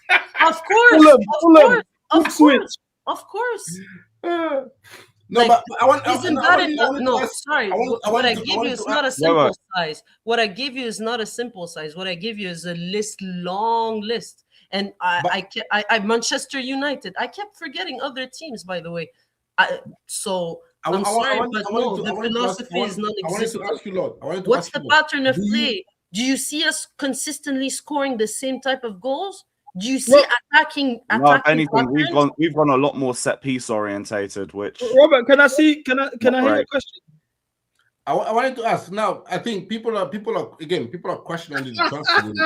People are. Hey, for real.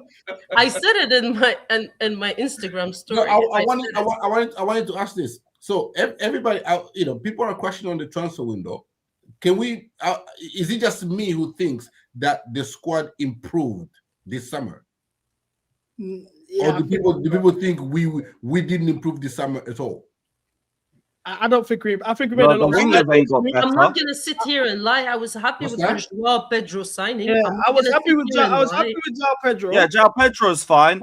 My problem was I wanted the striker to play. I was disappointed with the Delap signing. Losing Jackson for the Garnacho one too, I was not happy. Yeah, losing Jackson for the Delap, I think we got worse. Losing there was a lot I'm glad you're saying it because I get called crazy when I say no, it. look, Jackson, we all know that he's not a great finisher. Everybody knows that he misses Well, he impacts the game without scoring too, though. And he's already got partnerships with the likes of Palmer.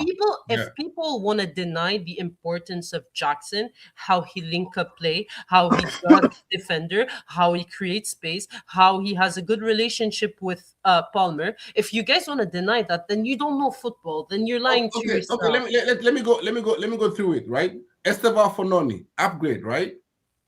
Yeah. Okay. Would you say Esteval for Noni or would you say Gittins for Noni? Gittins for Noni. Yeah, I was thinking that. Gittins for Noni. Not Esteval. We bought him last year. Esteval, we bought him last year, and Esteval is someone that he joined the team. Esteval was coming into play on the right-hand side. Gittins and Garnacho were replacing Sancho and Mudryk. Okay, is that not an upgrade? Garnacho. It's a mid-off. Okay, well, at least we have two. Last year we only had Sancho was overplayed there, right? But they're all mid. Okay, fine. Okay, I'll give you that. That one. I would consider, even though I disagree, I will consider that one as a sideways step, right?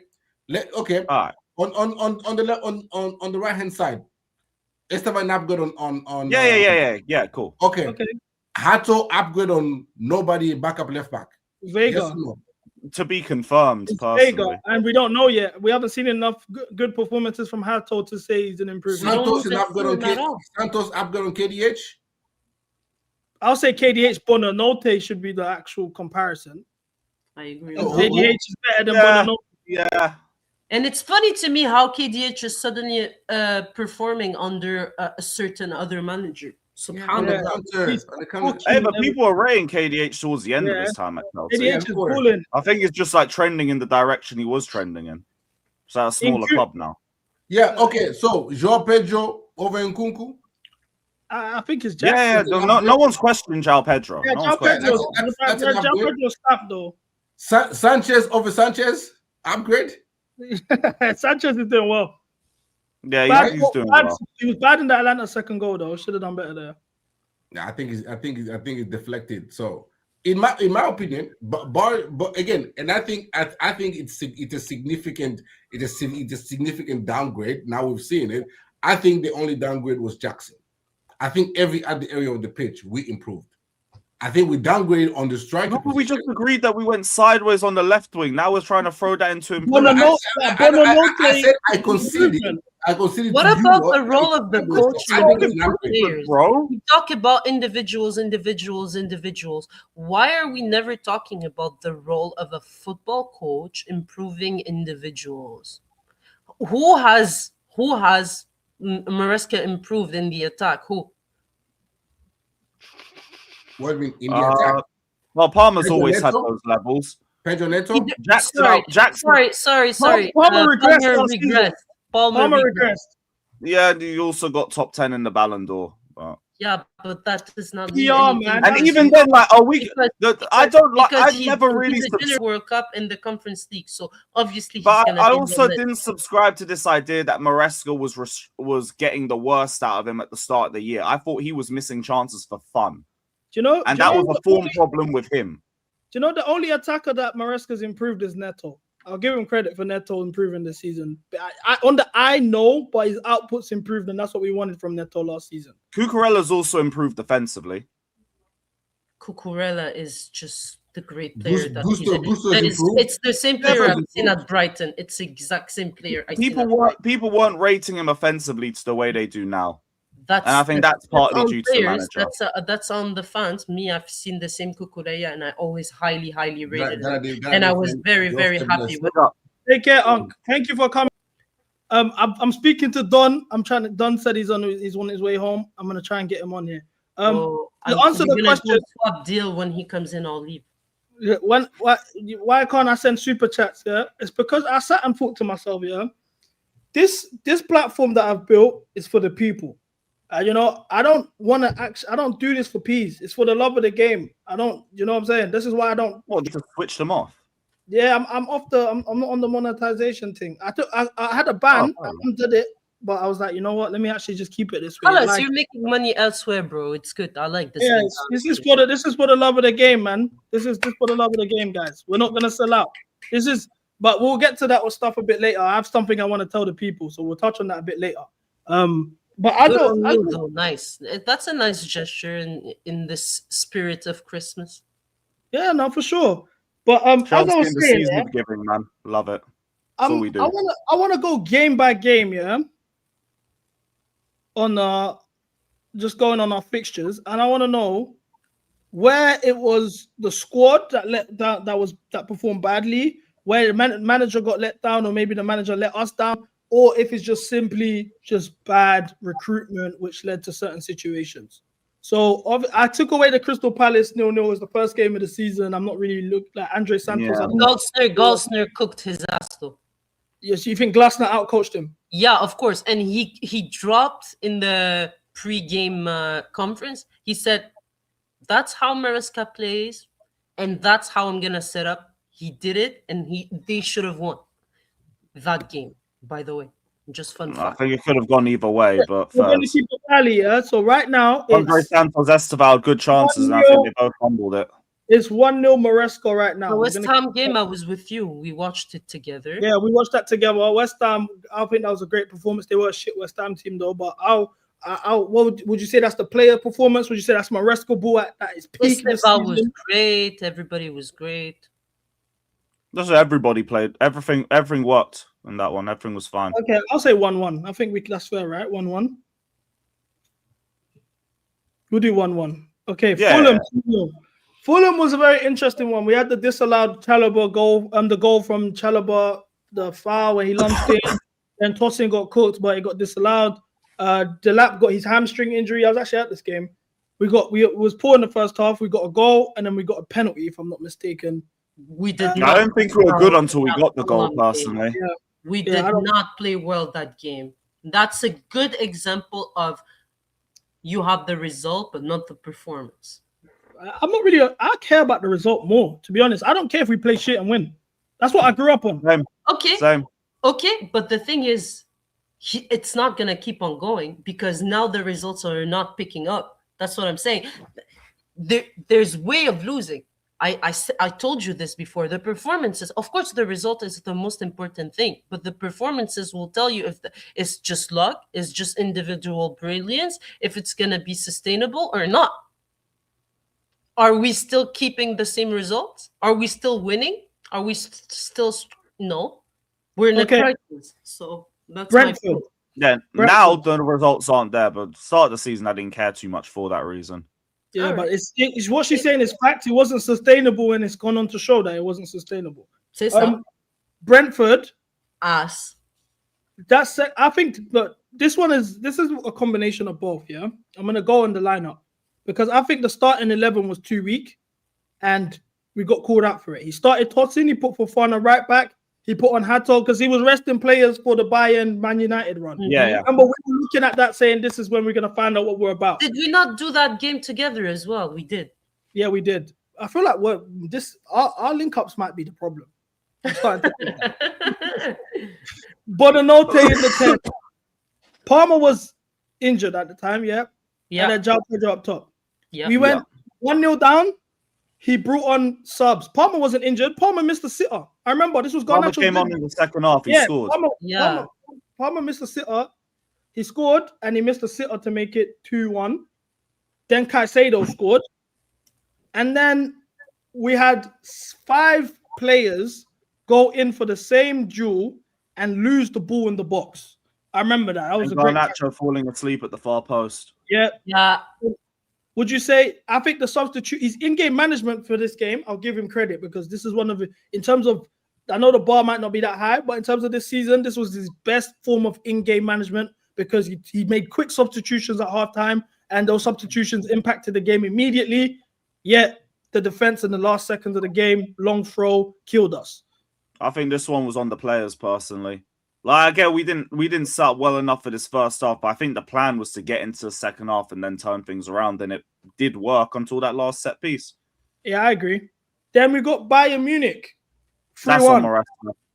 I think this is on the manager, simply on the he did the exact same starting 11 from the PSG game, which to a degree I understand. Starting tossing at the Allianz is insane. For me, that's mad. I didn't understand that. I understand Gusto and Reece playing together in the big games. His substitutions pissed me off. He only subbed on Andre Santos and Garnacho. He brought on Esteban in the last 5 minutes of the game. I remember I was fuming. We had Fofana on the bench, Achimpong on the bench. I look at the way we came out in that second half. We were spineless. It looked as though we gave up. It was 2-1 or 1. It was 2-1 at halftime, and it looked like we gave up. Now, Man United come on immediately at 3-1. Yeah, game's done. Yeah, exactly. The game was already done. Man United away. I was at this game as well. Was that my last game? Sorry to hear. Yeah, that was pain. It was raining. Like, oh, it was hell. I missed my last train. I had to take a cab home from Manny. It cost me 4 bills. My head was steaming. Like, that was one of probably up there for worst days of my life, bro. And I've had some shit days in this world, you know. Like, I've seen us lose 5-0. And I got this day above the 5-0. It was that shit. But anyway, I'll give him benefit of the doubt on the red card. I think the red card. He had a red card too. Yeah, no, we're gonna touch on this because he got the red card in the 4th minute. Before the red card, we were getting outplayed. We were getting played off the park. I think the starting 11 for this game, fun fact, was probably the best 11 we've put out this season, if I'm not mistaken. That's the first time I looked at this 11. I would have. No, I'm looking at the back line. That's Brighton. Oh, I'm clicking on Brighton, and I was thinking, what the fuck? Yeah, no, that's Brighton. Yeah. So where's Fofana? Yeah, that's what I was thinking. Yeah, this is the first time I looked at 11 this season, and I said, yes, you've got this right. I remember. I was like, you know what? One of the few times, sorry. I was like, you got this right. Well done. Let's cook.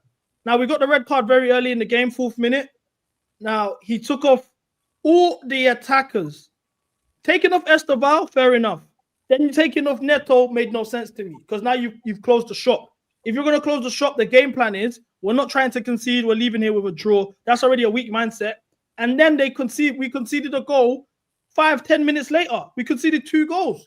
So then the game plan's out the window and we can't attack them. And then in that same first half, they got a red card. And we've got no game plan. So I think the substitutions killed us. I understand there was a red card, but the way you adapt to that red card was terrible. Ultimately, it was 10 versus 10 for the majority of the game. Fun fact. Yep. So what would you guys say? Is this on Maresca or is it on the players? I have nothing. Both. Like, I'm not gonna defend Maresca. I ain't gonna defend the players because, like, well, Sanchez got the red too, but it's both. Okay, let's move on to Brighton. When a team face adversity, okay, why do Chelsea fans act like a red card is like the you know what? That they're looking for? Asma, we've become Arsenal. This time last year, I feel like yes, basically they're almost happy about the red card because they can use it as their excuse. Like, yes, okay, there's a red card, but if you're a great manager, you have an answer to it. You try your very best to find a solution to that form of adversity. It's not the first time I see a team winning. We won games being 10 men down in our history. Yep. We won at the new camp. We won at the new camp. Not just once. We've done it multiple times. Everton has done it too against this United side. Like, why is it that red card equals like that we forfeit the game? No. That's when you see if a manager is great or not. That's when you see his prowess. That's when you see his individual brilliance. That's when you praise a manager, actually, because you point out and you see the player let him down. He had a red card. Look what he's done to counter that adversity. Maresca was never able to do that when we had a red card. Never. So why don't we never talk about this? Okay. I think he handled the Arsenal one well, but I agree for the other two. No, but I don't agree with the Arsenal one. Yeah, a lot of people say that. I give him. I'll give him credit from learning from his mistakes and not subbing off. We'll get into that later then. Yeah, we will, because people act like we won that game. But anyone who moves like that's crazy. I just said we were the better team. Yeah. Okay. So Lincoln. I put Lincoln because I know it was a win. We went a goal down. It was diabolical. I think that's probably one of the worst games I've watched this season. Disgusting. It was horrible. Enzo Fernandez stank. Chalobah stank. We got saved by Cobham, which we'll get to a bit later about Cobham. I don't really have much to say, but it was a win. But horrible hoops. Horrible hoops. I like that both goals came just after half time, but that's the only memorable part of it. I didn't even see any of them. I went because I was drinking, so I missed both goals. Oh, you were at the game? You was at Lincoln? Yeah. I was in the concourse, came back, and suddenly we're 2-1 up. Yeah, that's mind games. My head would be hot. Brighton, we were a goal up, dominating the game, I think, prior to the red card. People like to debate whose fault was the red card. Andre Santos, hospital pass. In my opinion, he should have just... What's wrong with... Why do we do this? What's wrong with just kicking the ball out of play? If you feel like, fuck, I'm not in control... That's why we conceded against Lincoln, if you remember. Fucking Enzo made the same sort of pass. And he did the same thing. And he did the same thing against... recently against Leeds. And for the second goal. There's nothing wrong with just getting rid. That was tossing. Then you look at the third goal, the goal they scored, the tossing mistake. You learn in grassroots. We're gonna get to that a bit later, but my head's like was speaking on it. We learn in grassroots to not go across goal. That is the root. That's one of the main rules as a defender. You learn. Don't go across goal. He attempted to go across goal under pressure. That's mind games. But anyway, besides the point. Brighton, we got the red card. Now, I want to touch on the substitution. So the red card came in the 53rd minute. The substitutions he made was bringing on Josh in the 54th minute, taking off Andre Santos, punishing him for his mistake. Then he brought on Gusto for Esteval, made Gusto right wing. To a degree, I understood. He brought on Bajashil and Lavia. That was Lavia's return. Now, so he went defensive. You could argue subbed on 3 defenders and a defensive midfielder after that. And once you do that, once again, you're deciding to close the shop. That's the plan. Close the shop, shut the shop down. We're going to leave here with 1-0 or grind out a result. We conceded 3 goals without an answer. 2 of them came in at 90. Defensive and still conceded. Yeah, so that's my issue with him. He does multiple times this season where we've gone defensive and we're still conceding goals. So when you look at the Brighton game, is that on the red cards or is that on the manager? Manager. There was one sub that he made that I thought really turned the game on our heads. Because even with the red card, I thought we were fine until that sub was made. I think it was whoever came on for Esteval.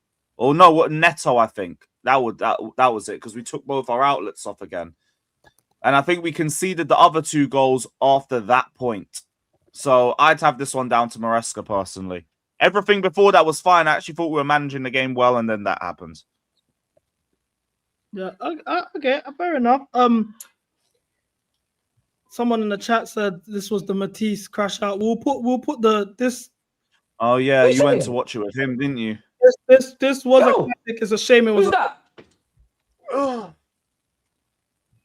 Told you, gonna run up on you. That needed Undertaker music. Why are you looking at all serious and that surprised? And you've got black spray on.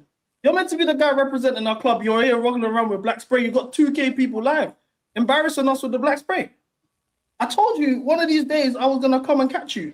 You don't want to greet me? You don't want to say hello? No, nice to see you, brother. Nice to see you, bro. No black spray detected. No black spray detected. No black spray detected here. We started off with such great vibes. I mean, we're having such a good time. Minty. Oh, what you smelling? No, not your breath. Minty, the player, Minty breath. I can't lie. I love. Hey, wait, what? What was that trip? He got trimmed. He went level 2 across the whole. Sometimes you gotta go back to basics. Do you know? Just because of that, bro, Chalobah, you're getting my flowers. He's gonna have a good game, bro. Do you remember when Sanchez went bald? That's what I'm saying. He's gonna have a good game. He got sent off 15 minutes. You later. gotta go back to basics. Mate. You know what, bro? Absolutely. Man's out here doing these free strand twists. I'm even dyeing it brown. Now I'm making bare errors. In the morning, level 1. In the morning, doing up all this hair routine in the mirror, sprays, twists, moisturizing, shampoos, conditioners. Oh, back to basics. Look at Castado. No nonsense. No nonsense. Just He trim wakes up and excellent. Exactly. No, I think we should do like a nude jester. I think everyone should just. I wanted to let you land first. Nah, I think everyone should just get naked, go to a bridge, paint each other, and jab type. Just like say, listen, we don't get these standards. What's wrong with you? Keep showing us our cock and balls. Like, we're gonna show our cock and balls to everyone. Fix this, and I'm sure it'll get fixed straight away. Bro, I've been so nervous for the game today. Yeah, between me and you, chat, I had to bang a shit in Matisse's toilet before. I saw the lineup. Yeah, I was like, oh damn, all right, cool. Enzo in the 10. I don't know. My belly started bubbling, bro. I'm gonna be honest with you. I just had to let it rip like a Beyblade. Oh, Gusto. No. Oh, seriously. You're taking a piss. Why does he do this every time? What the fuck is wrong with this guy? Why does he do this every time? Come back. Oh my days. Yeah. No, but why does he do that? As in he's through on goal. Nah, it's fine. Ronaldo chop. It's fine. Ronaldo chop. This guy's addicted to chopping. Just do porn. Always chopping. Chop. Why? Anyway, Brighton. That was a good day out. It's a shame that ended up being a loss. I actually had fun. Benfica 1-0. That was a shit game. I watched that with George and Eunice in Dubai. Yes. That was horrible hoops. Own goal. Mourinho returned. It kind of got gassed. I actually wanted to see Maresca and Mourinho go toe to toe. Tyreek George hoops. Bonanote. Where the hell is Bonanote? What's going on with that, by the way? Wherever he is, stay there. I don't care. I've seen him getting a lot of hype. Obviously, we have the Liverpool game. Would you put down the manager? Who was hyping Buonanotte? There was a point during them little runs, the Lincoln game, God bless this fan base. Benfica game. Yeah, Robert was hyping him. Robert rates Buonanotte. Oh, fucking hell.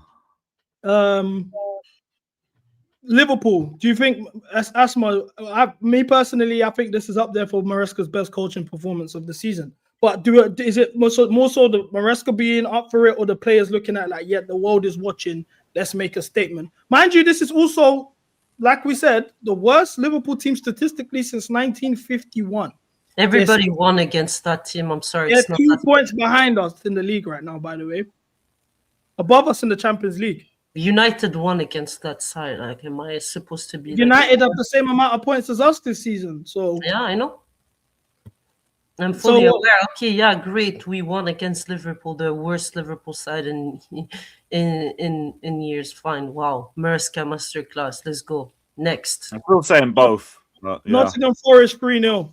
I think this was a good game. Yeah, a game where like it was First half was shit, but we got together in the second half. Just before this, Santos out the 10, moving João Pedro back and putting Hio on was a better move. But yeah, Ange's Forest, you know. Exactly, like just a game before he was sacked. Like it was their second manager. I'm sorry, like I'm not gonna look into it and say wow. Good game, well, good second half. But I love Asma, you know. I love you to bits, man. Because you're like you know how to just pop down a win. Sorry, like I forgot that they didn't have Nuno anymore. I actually forgot that. No, we were expected to win this. This was meant to be a walk in the park. Ajax 5-1. Yeah, that's good. That horrible Ajax squad, lads. I enjoyed the football. It felt like a conference league game. That game, to be honest, it was great. It was great because we were able to play many players, like change stuff like that. So that game was good. Like it felt good for the squad rotation, I would say. And Tosin and Jorgensen still look like garbage.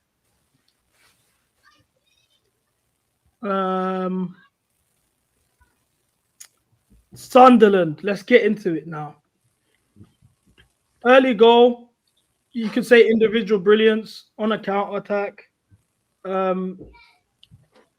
Mark Q started.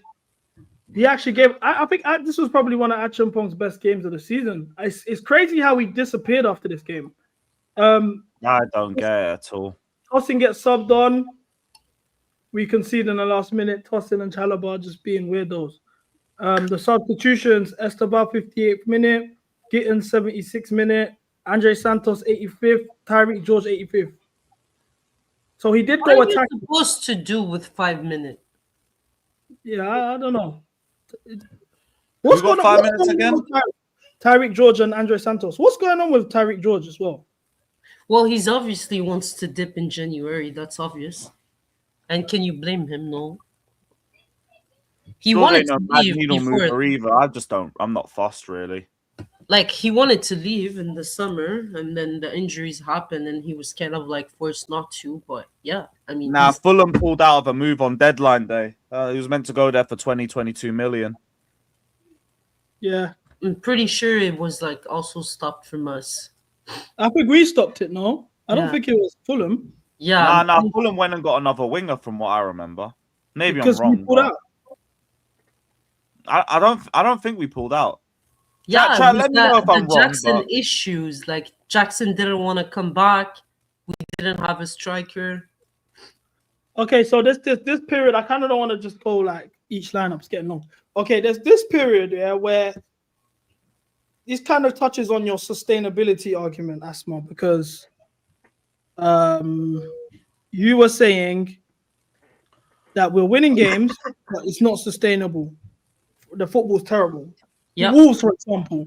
Yeah. I think we got completely bailed out by individual quality. Andre Santos goal outside the box, Esteban Dink, Jamie Gittins till this. I think that's still our goal of the season. I know a lot of people like Caicedo's against Liverpool, but hitting that outside foot first time, posting in is insane. It's techy, it's marvelous, it's a beautiful goal. I agree with you. I think it's requires a lot of level of no, that goal was amazing. I love that goal. Yeah. So do you think this was a game where Maresca was bailed out, or do you think 100%? Is it even a question?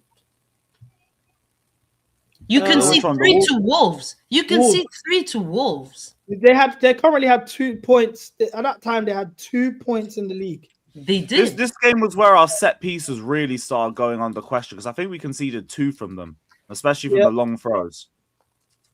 Yep. That second up, we were 3-0 up, I think, or 2-0 up, or I don't remember. You were 3-0 up, 3-0 up. Yeah, Big fire questions. Then it went back to 3-2, Gittins scored, and then it went 4-2 a minute after that. Yeah. Tottenham at home.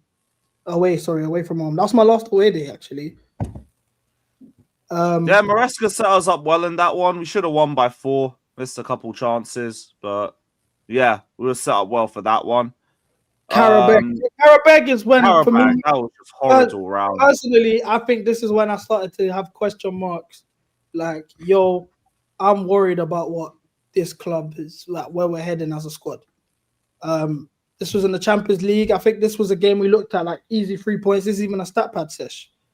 Esteban moment of magic for his goal. Garnacho done more for his. Lavio went down 8 minutes in, so we're like, fuck. One of Tosin's good games. I didn't like the Tyreek George up top. He brought on the one of his best ones because Hato looked even levels worse. But I'm looking at this, yeah. This is when I first asked the question. Because a lot of people was getting onto the squad. Oh, the squad is shit. What can we do? Look at this Karabag team, yeah. Be honest with you guys, yeah. If we put any of these guys in an Asda or KFC, Burger King uniform and put them on the counter with the camera, don't disrespect them like that. No. I'm just being honest, yeah. If we put them in a KFC or Burger King or even just at a corner shop behind the counter, and the camera was on you like on a surprise, like, hey, we got a professional footballer that's in disguise, who's serving behind the counter with the people, and we're gonna get the cameras on to shock people. He will serve you, you will get your food, and you won't even probably tip him. You won't even know any of these guys are Champions League footballers. This Karabakh team got demolished by Ajax, by the way, yesterday. Yeah, they did. But we don't know these guys. These like no disrespect once again. But we played against a couple with shopkeepers. Obviously, we have a construction worker up top as well in the lap.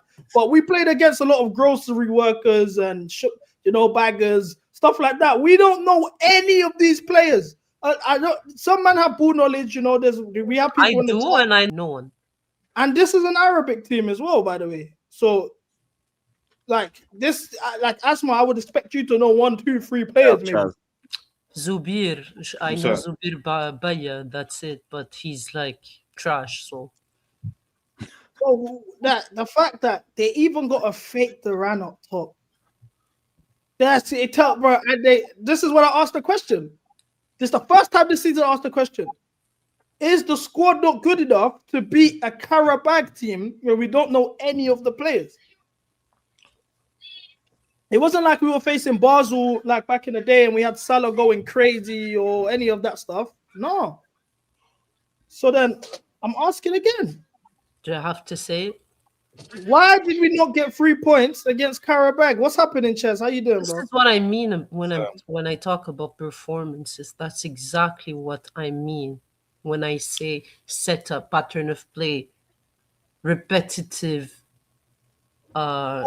attacking patterns. That's exactly what I'm talking about. So you think that this is the question, yeah? So Asma, you think that the manager changes up too much? Or do you think the style of play he's implemented isn't? It's 119 substitution. We're in December. Of course, like this is the most in Europe. Yeah. Nobody does that. There's not one single team that has won the league or the Champions League that made this amount of subs. Do you know why I agree with you? Because I asked this question the other day.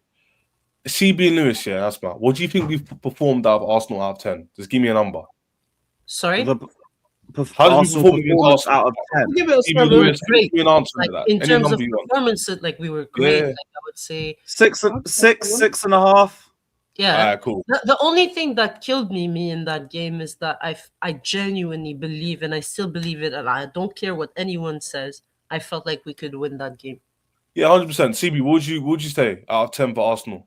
I'll say 7 based on the fact that how we handled being against 10 men as underdogs in that situation. We got the goal, that there was a goal up, and this is for me. I'll always, no matter who we're facing, if you're a goal up at home in the second half, especially, we scored with 10 men. That's the idea. Yeah. That's the momentum you create.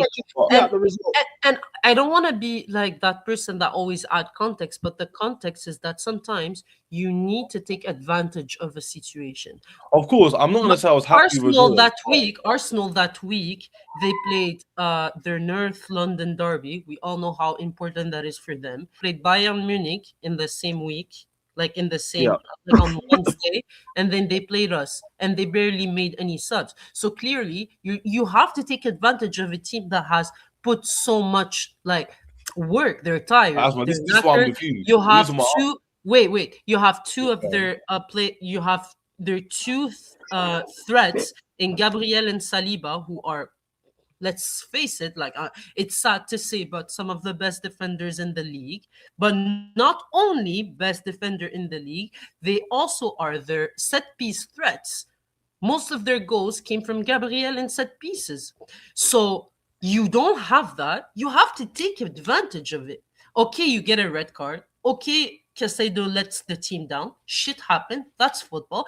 If someone is allowed to make a mistake, I would say it's Casado, because he's been carrying us over and over again. Am I happy? No. I was fuming, furious, so disgusted by that awful decision making. But shit happens. And you bring in someone like Reece James that's slotted in midfield, drops a 15 out of 10, not even a 10 out of 10, makes you forget that you have a red card. The players are attacking. You're creating chances. In the second half, you score. Why don't you make positive subs? No, that's what I'm with you. But the overall point I'm trying to make is, we all just said 6, 7, 8 out of 10, maybe. Let's say 7.5. Let's say 7. What sub did we make in that game? You said 8. We made Delap, Garnacho. Yeah. I think Esteban. I think Delap, Garnacho. I think Esteban came off too early. I don't think Palmer would have come on down to 10 men though. Just he was never going to come on that game. Overall, he was not going to come because on we don't know what his fitness levels were. And I think if we didn't get a red card, he would have came on. He would have come on to Esteban. I'm sure of that. Esteban came off too early because he was the bright spark in the first half. I know he missed the chance, but he was creating the most chances there. I think João Pedro for Delap killed us. That's the sub that killed us going forward.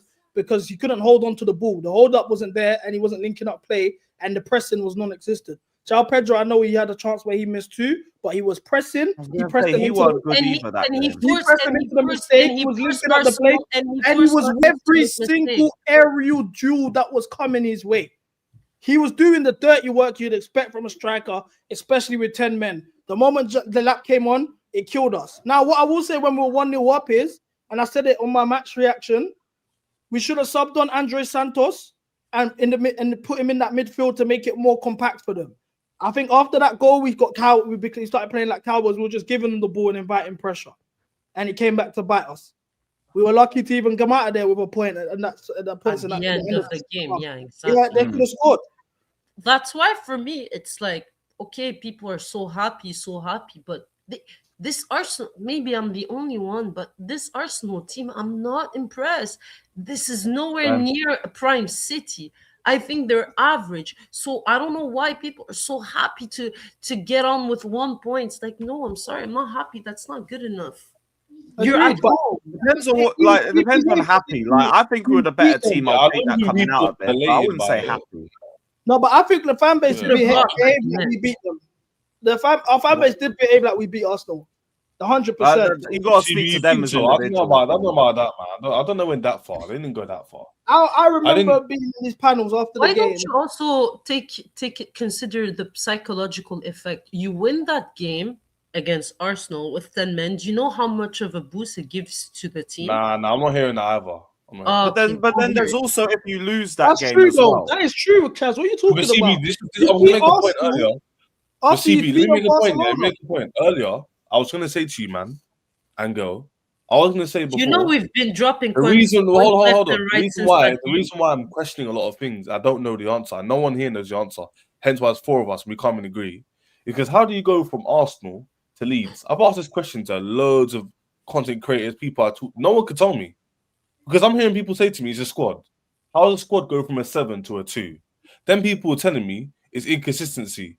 How do you go from literally being decent against Arsenal, not great, like Asma said, we should have won it, cool, to being dross against Leeds and you can't make 2-yard passes? People tell me that's because Garnacho's mid. The same mid players who perform good against apparently the best team in England in Arsenal. Well, no one's giving me an answer. I need to get that answer. That Leeds game was a diabolical setup. Exactly, and Arsenal was the amount of subs made and the disrespect that he acted like this. Someone give me an answer to that question. I actually want to know, genuinely. I don't know the manager set us up to fail against Leeds. Did you not see that lineup? Did you not see the setup? Did you not see the substitutions? Like, you could see this guy was playing against us. 100%. I'm sorry, but it's the Premier League. He acted like as if this was like 5th round of the Carabao Cup or a Conference League. That amount of rotation, I said it earlier on in the stream and I'll say it again, we were the only team that heavily rotated that way. We all played mid-game. Every single Premier League team played mid-game. I think he made like 8 changes. We're the only one that rotated the way we did, as if like we weren't playing the Premier League. And as well as having that back three there, you're never going to move the ball quickly enough. And then as you toss in the lineup, you have to drop the line even deeper. And then that also impacts our counter press. That's why this game is on Maresca. So if you look at that back line, yeah. I'll say as well, like the players have this habit of not switching on for games like this too, and we do have to throw that in there as well. But the setup is the biggest reason. This is the same mistake, yeah, that Maresca made against Ipswich away from home last season. Playing Chalobah at right back, he played the Sassy at right back. You're putting players out of position. You weaken the side. You was too comfortable with the idea of, okay, this is Leeds. They've only won one game out of their last 5 coming into this game, and you got absolutely manhandled. Once again, this is how many times this season have we seen Maresca have no answer against the back 5? We saw it against Sunderland. He came out and said, that is on my heart. They changed our back 5, so you admitted yourself that you don't know what to do for a back 5. He said it after the Sunderland game. Then just again, back 5. Bournemouth. Like you're Atalanta, back 5. We're seeing him, like you're saying, what's happened? Why can't they get this system doesn't work against back 5s, and it's showing evidently now teams are knowing how to set up against us. Simply 5 at the back. And I want to say something too, that it's not about this specific game, but another thing that Maresca has successfully done to the fan base is gaslight everyone into thinking that Reece James is a midfielder, and that baffles me. The guy is a generational talent. No matter where you put him, he's gonna perform. All right, when you put him in midfield in some games against big teams because you need that extra protection in physicality, I can understand. But how many times we've seen him play in that position and be like, all right, not great, not amazing, not wonderful. Against Bayern, against Atalanta, against so many other, like I have so many other examples from even last season. The problem is that people think that, and what they tell me, it's because of his injury. If you play him at his natural position, he's going to bump him. Yo, by the way, guys, open your eyes. Midfield requires the same amount of running and physicality as a right back. That's not true. This, and also another thing, people say injury. Beforehand, when he was a right back, he never had a backup. He never did the surgery.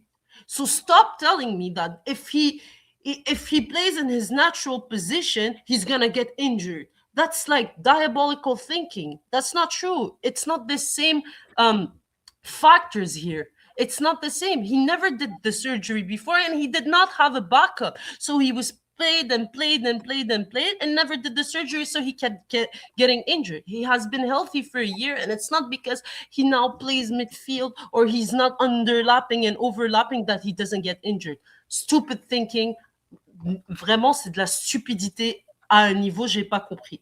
That's number 1. Number 2, when you put Reece James in midfield, you reduce your offensive outlets. Already we have problems scoring without Palmer, and you remove that. You see the assist we had. Where was Reece James? What did he do? A perfect cross from where? So when you're not playing him as a right back, you're taking away from us. Well, which game are you talking about with the assist? Huh? Which game are you talking about with the assist that you're referencing? This previous game. Yes. Okay. Atalanta. Yeah. 1-0. To who scored? Yeah, it was from the left side. He got that with his weak, it's a perfect cross from. Yeah. Exactly. So do you see him doing that when he's slotting in midfield all the time? Do you see him consistently doing that? If he was in his natural, I feel like he's more like dictating the tempo, if anything. Exactly. So you take away from him the offensive-ness that I don't mind. What's the point here? My point is that, sure. I have a question for you. Is Reece James the best midfielder in the world? Yes or no? No. Is Reece James the best midfielder in the world? Yes or no? No. Chat? No. Is Reece James the best right back in the world? Yes. But the reason why Reece James is playing in midfield is for 2 reasons. Yeah, you're on a bit of a tangent over something that's not that deep. No, but hear me out. 1 is because he doesn't like the overlapping. That's his system with the overlapping fullbacks. 2, let's just address the elephant in the room, is to protect Enzo Fernandez, because you know that he cannot contribute defensively and win his duels. That's why against all these big games, you see Gusto and James together, Reece in the midfield, doing the job. James is deep with Caicedo, and it gives Enzo less Enzo to hold Enzo's hand. That's just the truth. And if we want to have the conversation, so once again, you're meant to tell me that in the Atalanta game, when we have to make a sub, he puts in what's his name, Fofana, where he was meant to rest, instead of putting back Reece James in his natural position, throwing in Santos and putting what's his name, Josh H-Pong at center back. That's like. What happened after? Fofana, I was screaming the whole second half of my watch along to do that. An elbow on his face and had to be subbed off. So you're meant to tell me you're meant to tell me that this is not doable. This is not a sub that you can make. That's what you're saying. You're telling me right now that like Reece James is a defense. I agree. What? No, I don't think we disagree. I'm just not overly annoyed. I'm with you. I said the whole thing that second half. We did not need to bring Tosin on when you have enough right backs you can throw in the right. And then we have Enzo Fernandez and his performances. Well, what's the honest conversation? Like, I can't be asked with him this season either. CB, who's going to defend him? This run in November, he's pissed me the fuck off all season. He's been rubbish for like literally probably about he showed up with 4 or 5 games. I saw his Barcelona for me was the best game I've seen him play in a he had a good November, but that's it. Yeah, he had a good November. Lewis, even then he was good. He was better than before. He wasn't levels. Like when he played good against Barcelona. No, this ain't me to defend him. This is me saying, that month, you haven't been good. Yeah, Lewis, I'm with you though. I saw him play good against Barcelona. CB saying best performance we've seen, but even that performance was like a good level. It wasn't like wow. Do you know what I mean? It was like he was balling out. But my point is this year, I'm getting annoyed. The system is set up every single time, yeah, he has a good game. You think if you have a system that is set up to protect the single player, your system is fucking shit. If you have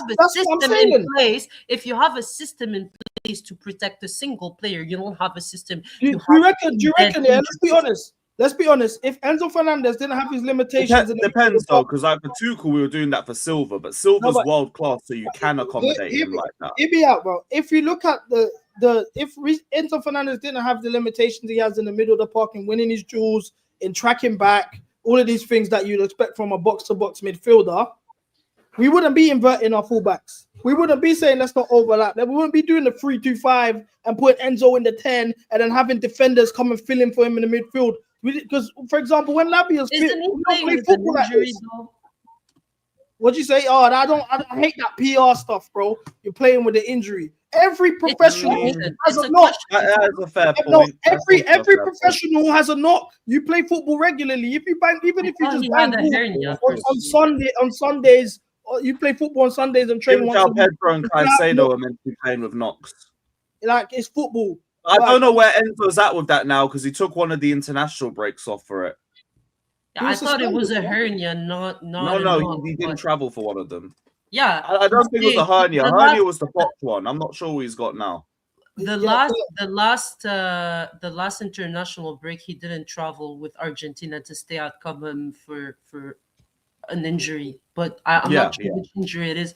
But look, me personally, if I'm gonna start looking at individuals. If I'm gonna start looking at individuals, there's way too many. If there's way too many individuals I have to look at, then there's a problem with the management, not a problem. Like I'm not gonna sit here and say this player is bad, this player is bad. If it's a collective that is bad, that means that there's a problem with the manager. I've seen team not being team. Not it was a knee problem. Not having world-class players across the pitch. I've seen average team. I've seen a Leicester team with like 3 world-class players in their squad and the rest being bang average. Players like Danny Drinkwater winning a fucking Premier League. Where's Morgan and that? Sit here and like allow that it's an individual issue. No, it's when I see 3 right backs on the pitch and I see 7 defender on the pitch, I am not going to sit here. 3 right backs, none of them played right back. And then the previous game against Leeds, 0 right back on the pitch. No, sorry. This is crazy. This is beyond. I've been watching football consistently for the past 20 years or so. I have never seen that in my life. Never seen 3 right backs not playing as a right back. and we're meant here to sit here and defend. I see Palmer being behind, and I see Gusto in front. I see Gusto occupying Palmer's spaces, and over again. Not just a one-time thing where you're like, oh, okay, it's an isolated problem. No, it's over and over again. It's a tactical setup. Mr. Mersto. Can I ask a question? One goal in his career. One. You're meant to tell me that he should be occupying Palmer's spaces. And can I ask a question? Does any other manager in the top 5 European leagues play football this way? In the Champions League, 7 defenders on the pitch, your best attacking threat on the bench for 90 minutes in Estaval. We don't see no other manager, top manager that's proven themselves to win, do this. It's only him who does it. That's the maddest thing about everything. Excuse if you call this out, how dare you call this out? It's mad. To answer the Enzo Fernandez problem, yeah, there's one man, yeah. Big up the Arabics as well. Hala hala on all of them things there. Big up. Asma, you taught me that one. Ayub Boadi, I don't know if I'm pronouncing his name correctly. Ayub Boadi. This player is the answer to the Enzo Fernandez problem we have in this midfield. If you bring this guy in, I assure you, our midfield issues in terms of doing all of it, we will not need to do this in versions. Look, guys are saying who in the chat. This is what I'm saying. This is why my ball nollies and levels that you guys will never touch. This is why when I speak, you got to listen. In the inversions of all of these things that we're doing and all this midfielders and this will not happen. He's got the technical ability. He can win his duels. He can be the box to box. This guy's a player to watch. I'm putting it out right now, yeah, because we're gonna be at the World Cup doing IRL streams, yeah. I'll put it now. If this guy's gonna be a breakout star for the World Cup next season, when he goes, if we don't snap this guy up, because we saw last World Cup, the directors and Bowley, they took that seriously. They brought the best young players from that World Cup. If we're doing the same thing again, expect this kid to be at the Premier League with Chelsea. I'm telling you. This is great and everything, but can we just buy a centre back? This is the truth. This is the centre back thing, yeah. This is my issue.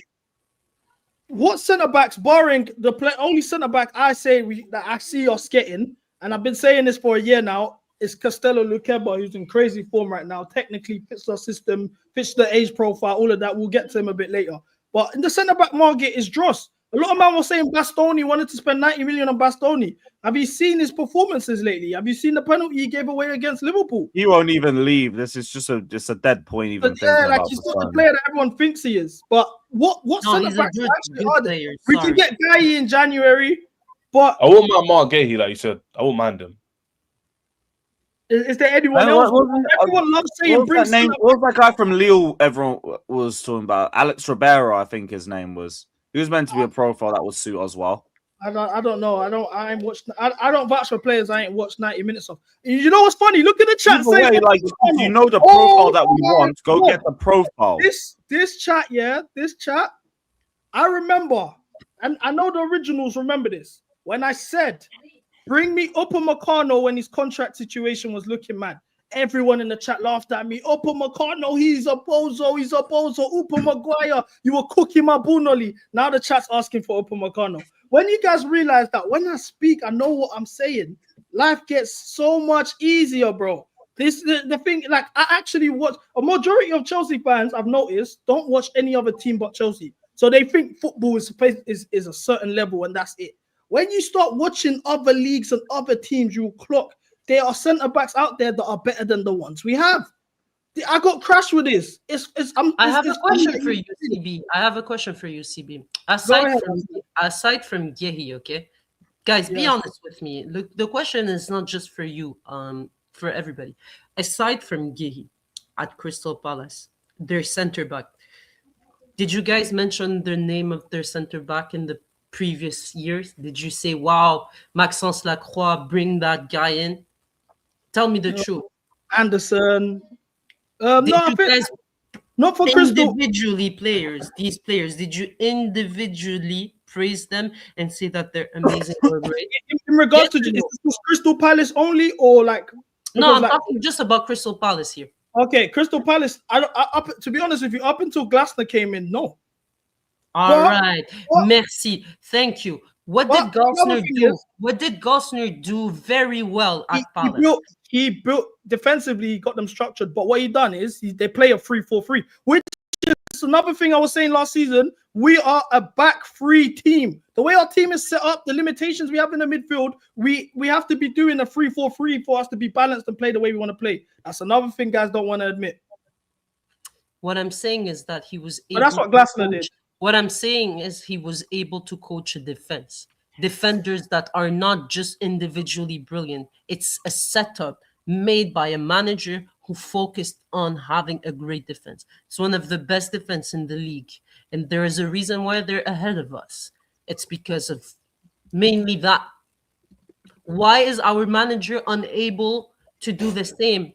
Why is our manager unable to take the best out of our defenders? Why our manager took him until like 3 games ago to have a bit of consistency and finding his center back pairing? Why? Why does it take so long? Why have I not seen more? Has Hato not been like? Why has Hato have not been like introduced in a better way, where he was just exposed and then that's it, he's gone? You just reminded me of a point I wanted to make and I forgot, but I want to respond to this comment. That's another thing. I asked for Dembele, yeah. 2024 Pochettino season, the Pochettino season. I said, bring me Dembele. They laughed at me. I said, I'll take McTominay. We were linked heavily to Dembele. Yeah, we were. The fan base didn't want him. He's injury prone. He's shit. He had a dead World Cup final. All of this stuff, yeah? Big up, Ches. They had a dead World Cup final. Oh, he's shit. They didn't want to bring him. I said, bring in Scott McTominay. He could do the Enzo Fernandez role better than Enzo Fernandez. Oh my gosh, CP, you don't know, Boo. You're rage baiting. Enzo Fernandez is in Ballon d'Or conversations. I mean, Scott McTominay is in Ballon d'Or top 10s and all of this. I said, bring me Rashford in the summer. I'll take Rashford. I think Rashford is better than all our wingers. How dare you say that he's shit? He was at Aston Villa. Rare. So, look at this. Everything I'm saying when it comes to Boo, you lot cook me, and then it happens. So I say that to say, we got a special guest backstage as well. But I say this to say, the answer to our centre back problems is Castello Lukeba. This guy is at RB Leipzig right now. I'm gonna get the statistics up for the stat merchants because we've been heavily linked to him. I've seen reports we're still linked to him from when he was at Lyon, but we actually have been linked to him this for the January window. I doubt it happens, but we're gonna do the what you guys do with the sofa score and foot mobs. Just look at his form. Look at his form, and look at the defensive record. 7.9s clean sheet, 3.1s 0-0 clean sheet. Now 8.2. He has not dropped a bad performance since they lost to Bayern Munich in the first game of the season. Wolfsburg bored, Mainz bored, Heidenberg he had a bad performance. They lost 6-0. Everyone in that team had a bad performance. Now I'm gonna get you what he can do technically. This is just. This is, I don't know if you know this. This is one of my favorite pages on Instagram. Yeah, they're called Pitch Addicts. These men are techie. Look at Castello Lukeba. Yeah, technical ability.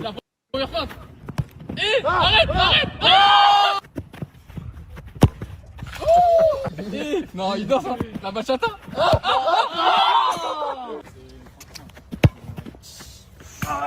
This is a centre back, by the way.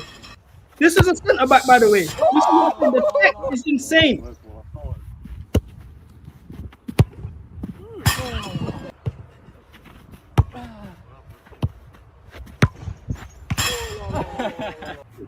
Who timed that with the stuff or what happened? Look at the touch. Look at the stuff that's getting done. Look at the. This is a centre back. Time him out. Time him out for 5 seconds or bring him back. Nice. This is a centre back for watching.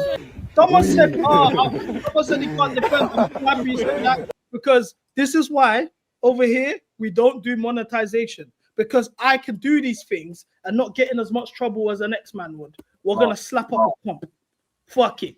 We're gonna slap up a comp. But we've got Greasy Don backstage. Make some noise for Don in the building. You know, we're not gonna have a Chelsea conversation. Don. Come on, man. We got the whole family. We got the whole family together here today. Yeah, come on. And you get me, like. I'm gonna have to dip, my friend. So if you wanna ask me a final question, Asma, it was a pleasure. Asma, why are you quiet, man? I liked a lot of your takes. I didn't think I would, but I actually fuck with a lot of your takes still. thank you, sir. What's your Twitter? Someone to say, Asma, don't go. Keep fine. I can stay another 10 minutes. That's it.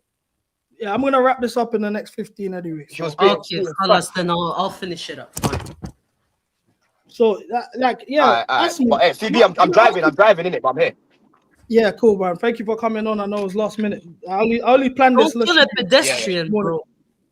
But what you know, man, you'll be fine. But as I was saying, yeah, Asma, when you look at our center, because you were talking about the defense and Glasner's system and how Glasner's system defensively he's improved their defenders. What do you think of like our center back, like for example, the Chalobah Fofana pairing?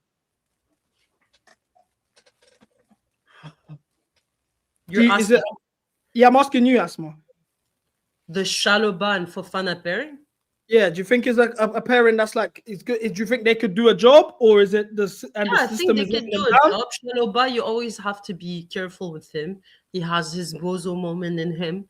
You have to be careful, but I feel like Fofana has shown like he could be solid, but when you defend, it's not just two center backs, it's an entire setup that defends. It's your entire team that defends as a unit.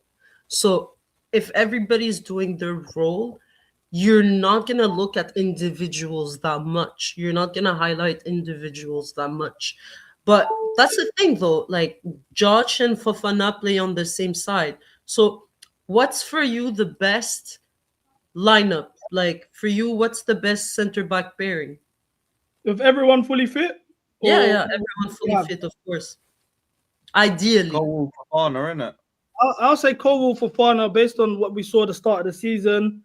It's definitely Cole Fofana. Based on what we saw at the start of the season, I'd put I know people don't really rate Gusto, but I think Gusto is probably one of our most intelligent players. No, Gusto is a good player. It's because Maresca makes him look like he's not a good player, but he is. We got Wi-Fi Cam in the building as well, chat. Hi. Cam's in the building. MCGA president right now. You know, I've retired. You know, I'm in my Rothschild era. You know, I control the bank. Your favorite center back pairing this season without Colwood. That's what I meant. Yeah. Okay, without Colwood, then it's Chalobah and Fofana. I think Chalobah's actually he had a bad bit of form. You know, the own goal against and Dawson makes him look worse than he is. Too. Yeah. I think Chalobah's actually had a good season, all things considered. You need to realize the manager system, we defend in a back two in a high line. These centre backs are set up to fail. That's why you see Tosin defending a lot by himself in wide areas. You know, if you was to see Bastoni in a wide area, we've seen it before. He gets drawn out. A lot of these. I also like the Josh and Badiashile duo. I really like Josh. I think. Do you know what? Once again, I keep forgetting this point, and you were just reminding me again. How comes with £2 billion spent, we have to turn to Cobham to save us? Why is Ashenpong not playing? Oh, we need Cornwall back. Oh, we want Tyreek George, what he did for us in the top four race. We spent £2 billion.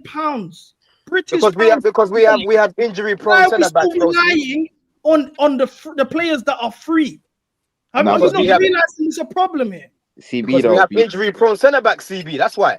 No, but CB injury prone centre backs that we can't fucking get rid of, bruv. I'm sure. Yeah? You know, there's another thing, that this is an inconsistency of the fan base. Asma, correct me if I'm chatting shit, Remember the previous managers when I say his name is a trigger? Please don't say trigger word. Don't say that. What's name again, bruv? Yeah, the previous manager was getting blamed for injuries. Remember that? Oh, he's running them through the ground. Oh, he's causing their injuries. Once we get a new manager, these injuries wouldn't be the case. But we've had players openly come out. Caicedo said he's been playing with an injury all season. He'll be playing back-to-back games. João Pedro's playing with an injury. He's playing back-to-back games. Enzo Fernandez is playing with an injury. He's playing back-to-back games. Not Palmer to mention too. Don't forget Palmer. That was like sacrifice. That narrative, not Yeah, oh. but CB, don't be CB. Hold on, you're being so shameless right now. I'm just calling it fair. I'm calling it fair. Bro. It's not about calling it fair, broski. Because one thing about Poch, one thing he used to do was rush players back for one, and every single fucking time, did the same thing with Mulder. every single time with these fucking players when they'll get injured, used to be in training, bro. Right? We rarely ever used to have players. We got all of our injuries in training this season, most of it. Nah. Palmer. Yeah. He's been injured in training this season. Yeah. Check up your facts, bro. He's been injured in training this season. Go check it up. Cole got an ACL. That's an unfortunate injury. Yeah. In training. That's an unfortunate injury. Even if that was under coach, that's unfortunate. Got injured in training. Let's take it back. Everyone's talking. Who else got injured in training? Austin got injured in training. Asugo didn't get injured in training. Asugo got injured for Portugal. He got injured in the match. Yeah, he did. He got injured for Portugal. I was one at a time. Palmer got injured. Palmer was already injured in the Club World Cup. This guy left the game against Man United in the game. He came off injured. I was at fucking Old Trafford. He got injured in that game, but he was already injured anyway. Yeah. And he got injured in training as well. He was already injured. Palmer's been injured from the Club World Cup. So why is he playing? What do you mean? Why is he playing? Do you think? Hold on, man. Hold on. Players play through injuries all the time, right? And if you go look at last season, especially, most of our players, even if you're looking at guys like Neto right now, yeah, this Neto guy, I didn't even want him before we signed him because I was scared of his injury record. We've been able to keep this guy fit majority of the time he's been at Chelsea. Yeah, look at Reece. You think Reece could survive with Poch? How many times did he break down with Poch? Huh? Last season, most of our players were fit. Yeah, this season I have to charge it to the Club World Cup. It's clear to see that we've had a lot more injuries because we had an extended season. We had an extended season. Cole got ACL. Palmer got injured, and Palmer's been fit basically the whole time that he's been here, right? Last season, every single game week, I'm seeing this guy's battered in training. That guy's battered in training. How many times did Carney get injured in training? How many times did this guy get injured in training? Right? No, and Pochettino has a proven record, not just at Chelsea. Pochettino has a proven record at Tottenham, at Southampton, of bare people getting injured. So you can't really compare it. Asugo was injured. No, wait, CB, just quickly. Asugo was injured on international duty. International duty, wasn't at Chelsea. Okay, let me land. Don, the reason I brought this up is not me saying, Enzo Maresca's getting the players injured. I'm highlighting the hypocrisy from the fan base when it comes to discussing the manager. I thought the argument was stupid in the first place. Tuchel had injuries too. That's why I think the injury argument was always. But Poch had one game a week, and we were having injuries like we were playing 3 games a week. Regardless, players were getting injured, and the narrative was this manager. It's been a dumb argument. That's my point. It hasn't been a dumb argument. Wait. Do you think managers they're the one managing you can't cause an injury? Do you think we don't have like analysis and data and medical team? Like, the medical team was shit as well. The medical team was shit as well. You guys hear yourself? Maresca, he managed injuries better. No, it's not his fucking job. There's a medical team and there's data analysis. What the hell? Wait, but no one said it was just Poch though. No one said it was just Poch. Brought the injury argument to the table. No, look. One thing I would say is that some of the things everybody is all in agreement that Poch was not good enough and should have been sacked. I never wanted Poch to begin with. I was heavily against his signing. I was fucking taking my hairs off when I saw him coming at Chelsea. Everybody is in fully agreement with that. But it's the hypocrisy from some of you, including you, Lewis, where you would kill Poch for things, and then Maresca will do the exact same things. Players out of position. Remember that. Asma, remember. Highlight hypocrisy. Asma, remember when everyone used to say. That's the main thing I want to talk about. That's the main thing I want to talk about. People do not try to praise Poch. People try to show the hypocrisy and the lies and the double standards. That's what people are doing. Exactly. And I always said, as long as we were going for targets, I'd have more leniency. Maresca always had us in top 4 or within the top 4 race. Therefore, I weren't questioning him as much. It was very One simple. took a team from 12 to 6, another took a team from 6 to 4th, and wait, no, don't say that. That's fucking shameless comment. That is such a shameless comment.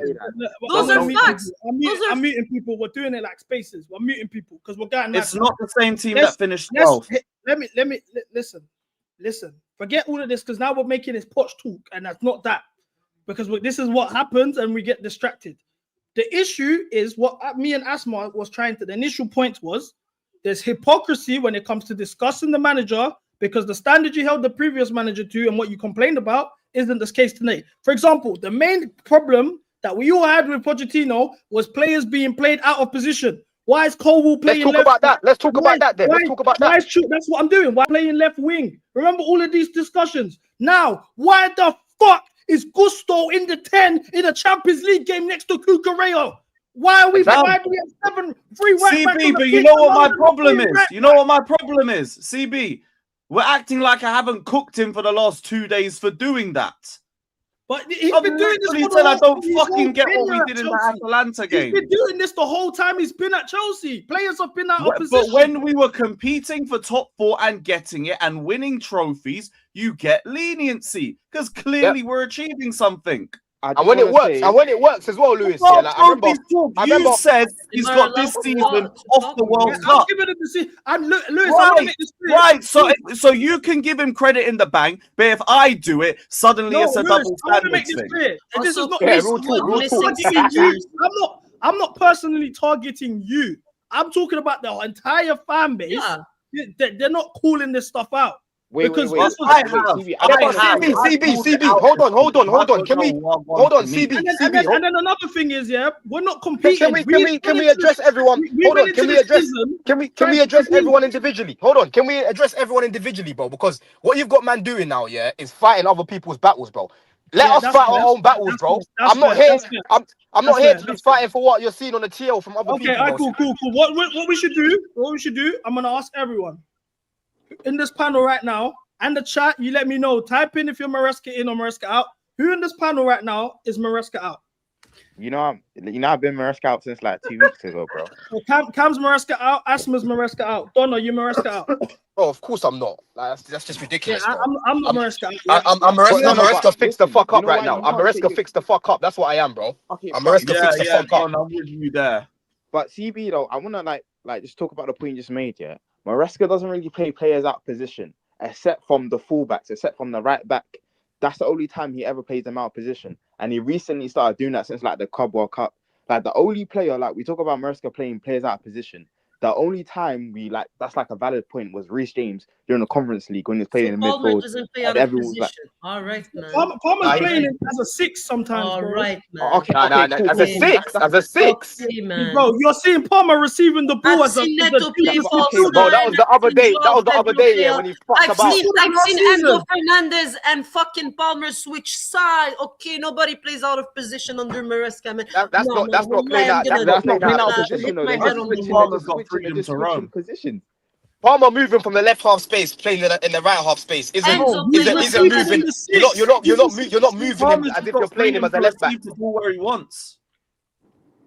Palmer has a free role, pretty much. Hold on. But then they'll all say he's being restricted too.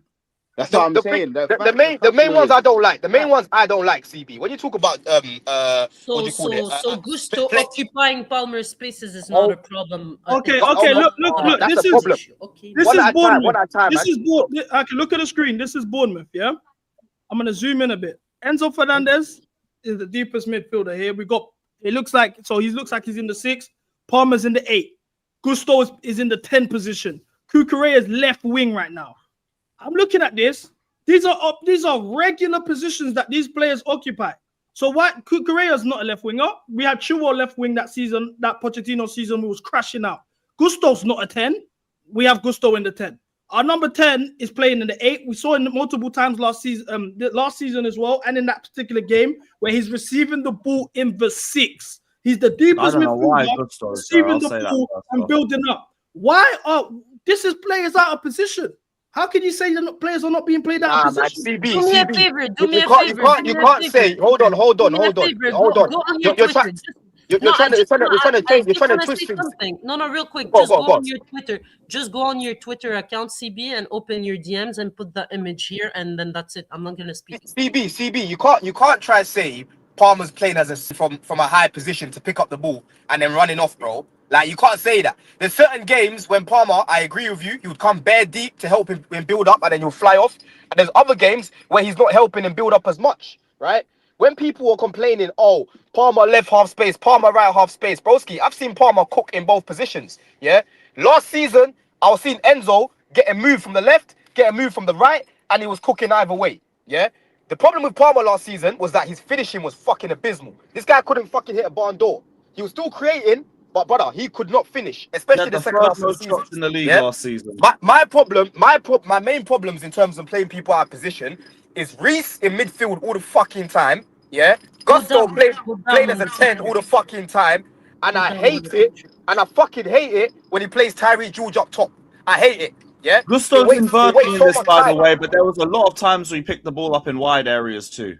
Go show the other picture too, please, CB. I don't understand. That's the same one from. That's the first one that CB. I don't understand. Oh yeah, Atlanta. Hold on, Lewis. I don't understand why this manager's gone back to playing Gusto, yeah, in a position where he was stinking last season, bro. Yeah, and that's why it's CB, bro. I even said it at the time. You know when we played Gusto in midfield against Liverpool this season, and he was pressing McAllister, yeah, broski. In the back of my mind, I'm thinking, bro, this has opened up a can of worms. Because now, he's going to want to fucking use him there all the fucking time, bruv. Yeah? He's going to want to use him there all the fucking time. For that game, it worked. It worked in that particular game because you were pressing McAllister. I hear it. You're pressing McAllister. I hear it. But brother, in a game where we need to fucking score a goal, why do you want Gusto in the final third? Yeah? When every time I'm at the bridge, when Gusto shoots, I have to duck my head. Yeah? I have to duck my head every time I'm at the fucking bridge because he never hits the fucking target. Hey, listen, we're not disrespecting my boy. CB, bring up this as well, man. I'm compromised. Jolting, bro. Bring up what? My share screen. This is just from the Bournemouth game as well. Oh, I didn't even know you could do that on playback before presenting. I didn't even know do that on StreamYard. That's Malo Gusto's heat map, and you can see he's also a lot heavy times on the right wing as well. Or on the right wide area, so he's not just picking up the ball. Could you put Cole Palmer's heat map against Bournemouth, please? Bournemouth, yes. Nah, man. Picking majority left side. Majority left side. Like, what's this now? I'm highlighting that these players are playing out of position. Bro, Palmer's not playing out of position, broski. Yeah, the main ones are the fucking fullbacks, like my man said, bro. The main ones are the fucking fullbacks and Tyreek George when he plays up top. Tyreek George, Reece James in midfield. I don't understand. Why is Santos behind Reece and Gusto in the midfield? That don't make no fucking sense, bro. Thank you. I think this guy's got beef with the Brazilians. I'm gonna be real, bro. I think he's got beef with the Brazilians. I don't know what it is, man. He's got Esteval. How are you chasing a game 1-1 against Atalanta, who are 12th in the Serie A, and you've got your best attacker on the bench for 90 minutes, who played 15 minutes prior when you couldn't break down a low block the game before? Bro, what makes it worse? Can I ask an honest question? In general, do you guys genuinely, honest question, do you guys enjoy watching Maresca ball? Is it an enjoyment? Do you sit and watch when he sets up properly? Yes. Bro, you can't. There's been some games. This season, I won't pretend it's all been amazing watches.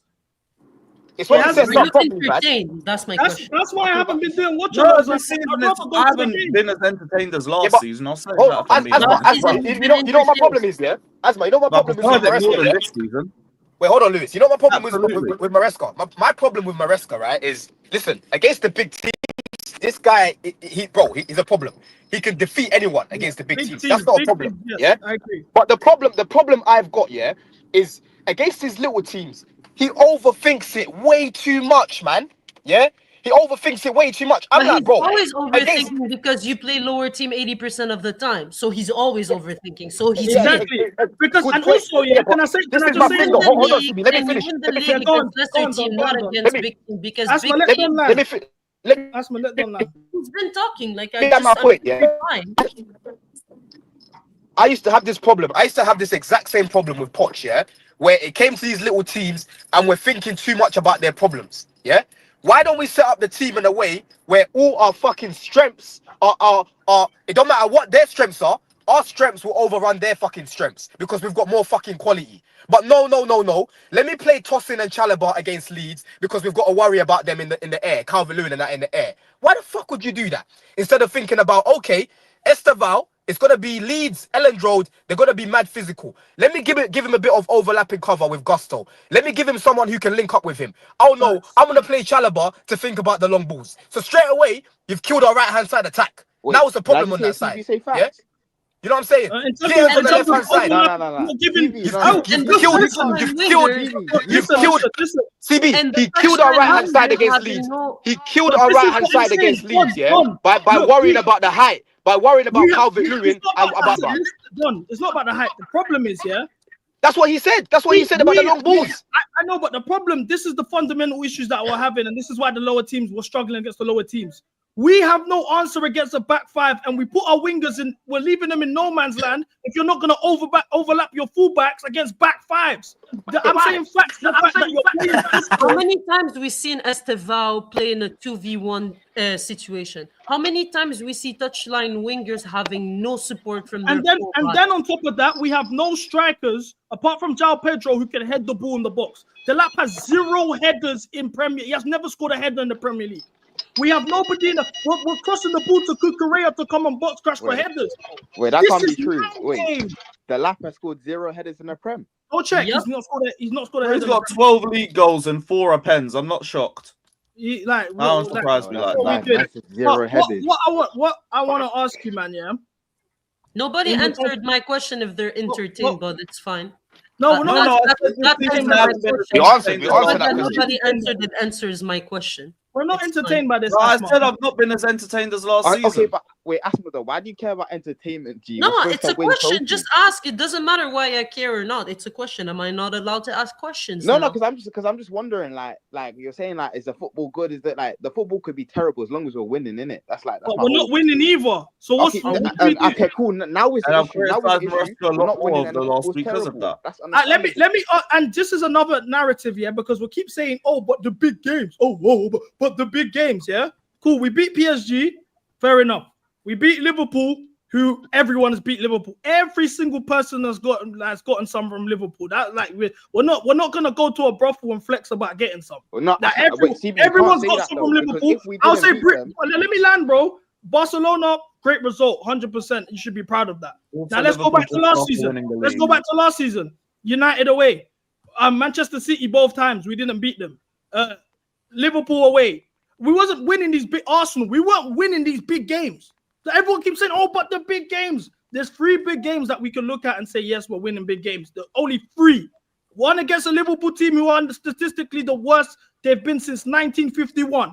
The others against Barcelona, fair enough, good result. It was 10 men, but good result. I'm not taking that away from them. And the PSG result. Nothing else has shown us against big teams that we're actually ready to compete and do this. We're just hyping 3 wins. You're saying compete though, like are you gonna say we went to Anfield and we didn't compete? We lost. No, you said compete, so you didn't say result. You said compete. When I say compete, I'm talking about winning. If you say compete, are you gonna say that we didn't play well at Anfield? We didn't win, bro. No, you're changing it. You said no, because I was talking about the narrative. Didn't say result. The narrative, the big game narrative is false. We keep talking about big games. The whole of last season, if we talk results, I hear it. If we're we didn't win. Don't even mention that Manchester City game. Bro, United. We shut the majority of the big games we didn't win. And do you know what the excuse the fan base used to say when we were losing these big games and I was crashing out last season? Oh, this is his first season, guys. Look, it's the start of the project like Arsenal fans. We become Arsenal, and no one in our fan base wants to accept we've become Arsenal. We hype all the players, and then when it's time for them to show up and prove themselves, they falter every single time, and we deflect. Oh, it's the first year together. Give it time. Oh, we will figure it out. How many years has Pep been with Man City? How many years has Arteta had Arsenal? That he even came out himself after we lost to Arsenal. Him and Caicedo both said, Oh, it's our first year together. Them guys have been together for 6 years. Give it time. This is madness. Now we're running around saying, "Oh, the big games. Oh, but we show up in big games." So I don't know how we're becoming Arsenal when we're winning trophies and they haven't. No, but CB, how is it, man? Let's actually one last point, in regards to this. Let's count the big games we played this season. Bayern Munich lost. Man United lost. Liverpool won. Arsenal draw. Barcelona win. So you're telling me we have only won 2 out of 5 big games this season. Yet, these big games. Oh, we're showing up for the big games. Oh, yes, the big games. The football's good. We're doing it. No, we're not. CB, yes, I just want to say something too. Big games, big games, big games. Big games, you will always have the players being up for it. So you have that extra motivation that is not even required from a manager. The important is the rest of the games. How many big games do you play in a season versus you play against the lower team? You play the majority against lower team. So if you're only going to look at a simple size as it's your way to go, and it's the simple size that you don't even play your football, you don't even play your 62 possession football where it's like recycling possession and doing absolutely nothing of it. And most of the games I fall asleep. That's why I ask, by the way, because I'm always trying to open my eyes because it's fucking boring. Maresca ball is so boring, the most boring of football, but that's your majority. Your average the majority of the time. That's your football, not the big games. The big games is a simple size. The big games is a small portion of your season. The big games, they have more coverage, they have more emotion because, rivals and this and that and big goals and, they hype it up the entire week and this and that. But that's not your football. That's not the reflection of your manager. The reflection of your manager is the 22 games I mentioned to you earlier on. Can I ask a question to everyone? Yeah, because obviously, at what point? What you said is spot on. By the way, I didn't mean to just move on. No, that's fine. When we look at these, we look at Maresca. We're discussing the manager right now. Yeah. At what point would you say, like, what would it be a season where you look back at it and say this guy should be sacked at the end of the season? I just want to know. What's the standard for him is there anything you can do that you can say, oh, he should be sacked? Or what's the season for you when you look at it and say this isn't good enough, he should be sacked? Listen, I think regardless of if we finish top 4, 2nd, 3rd or 4th or whatever, we get used to it. I think without a trophy, he should be sacked. There is no progression, is regression from winning 2 trophies last season, regardless if you rate the Conference League or the Club World Cup or not. There's still 2 major trophies. So winning 0 trophies this season, yeah, I feel like he has to get the boot. What about you, Lewis? I always say I need to see how the season goes because I know what I'm blaming.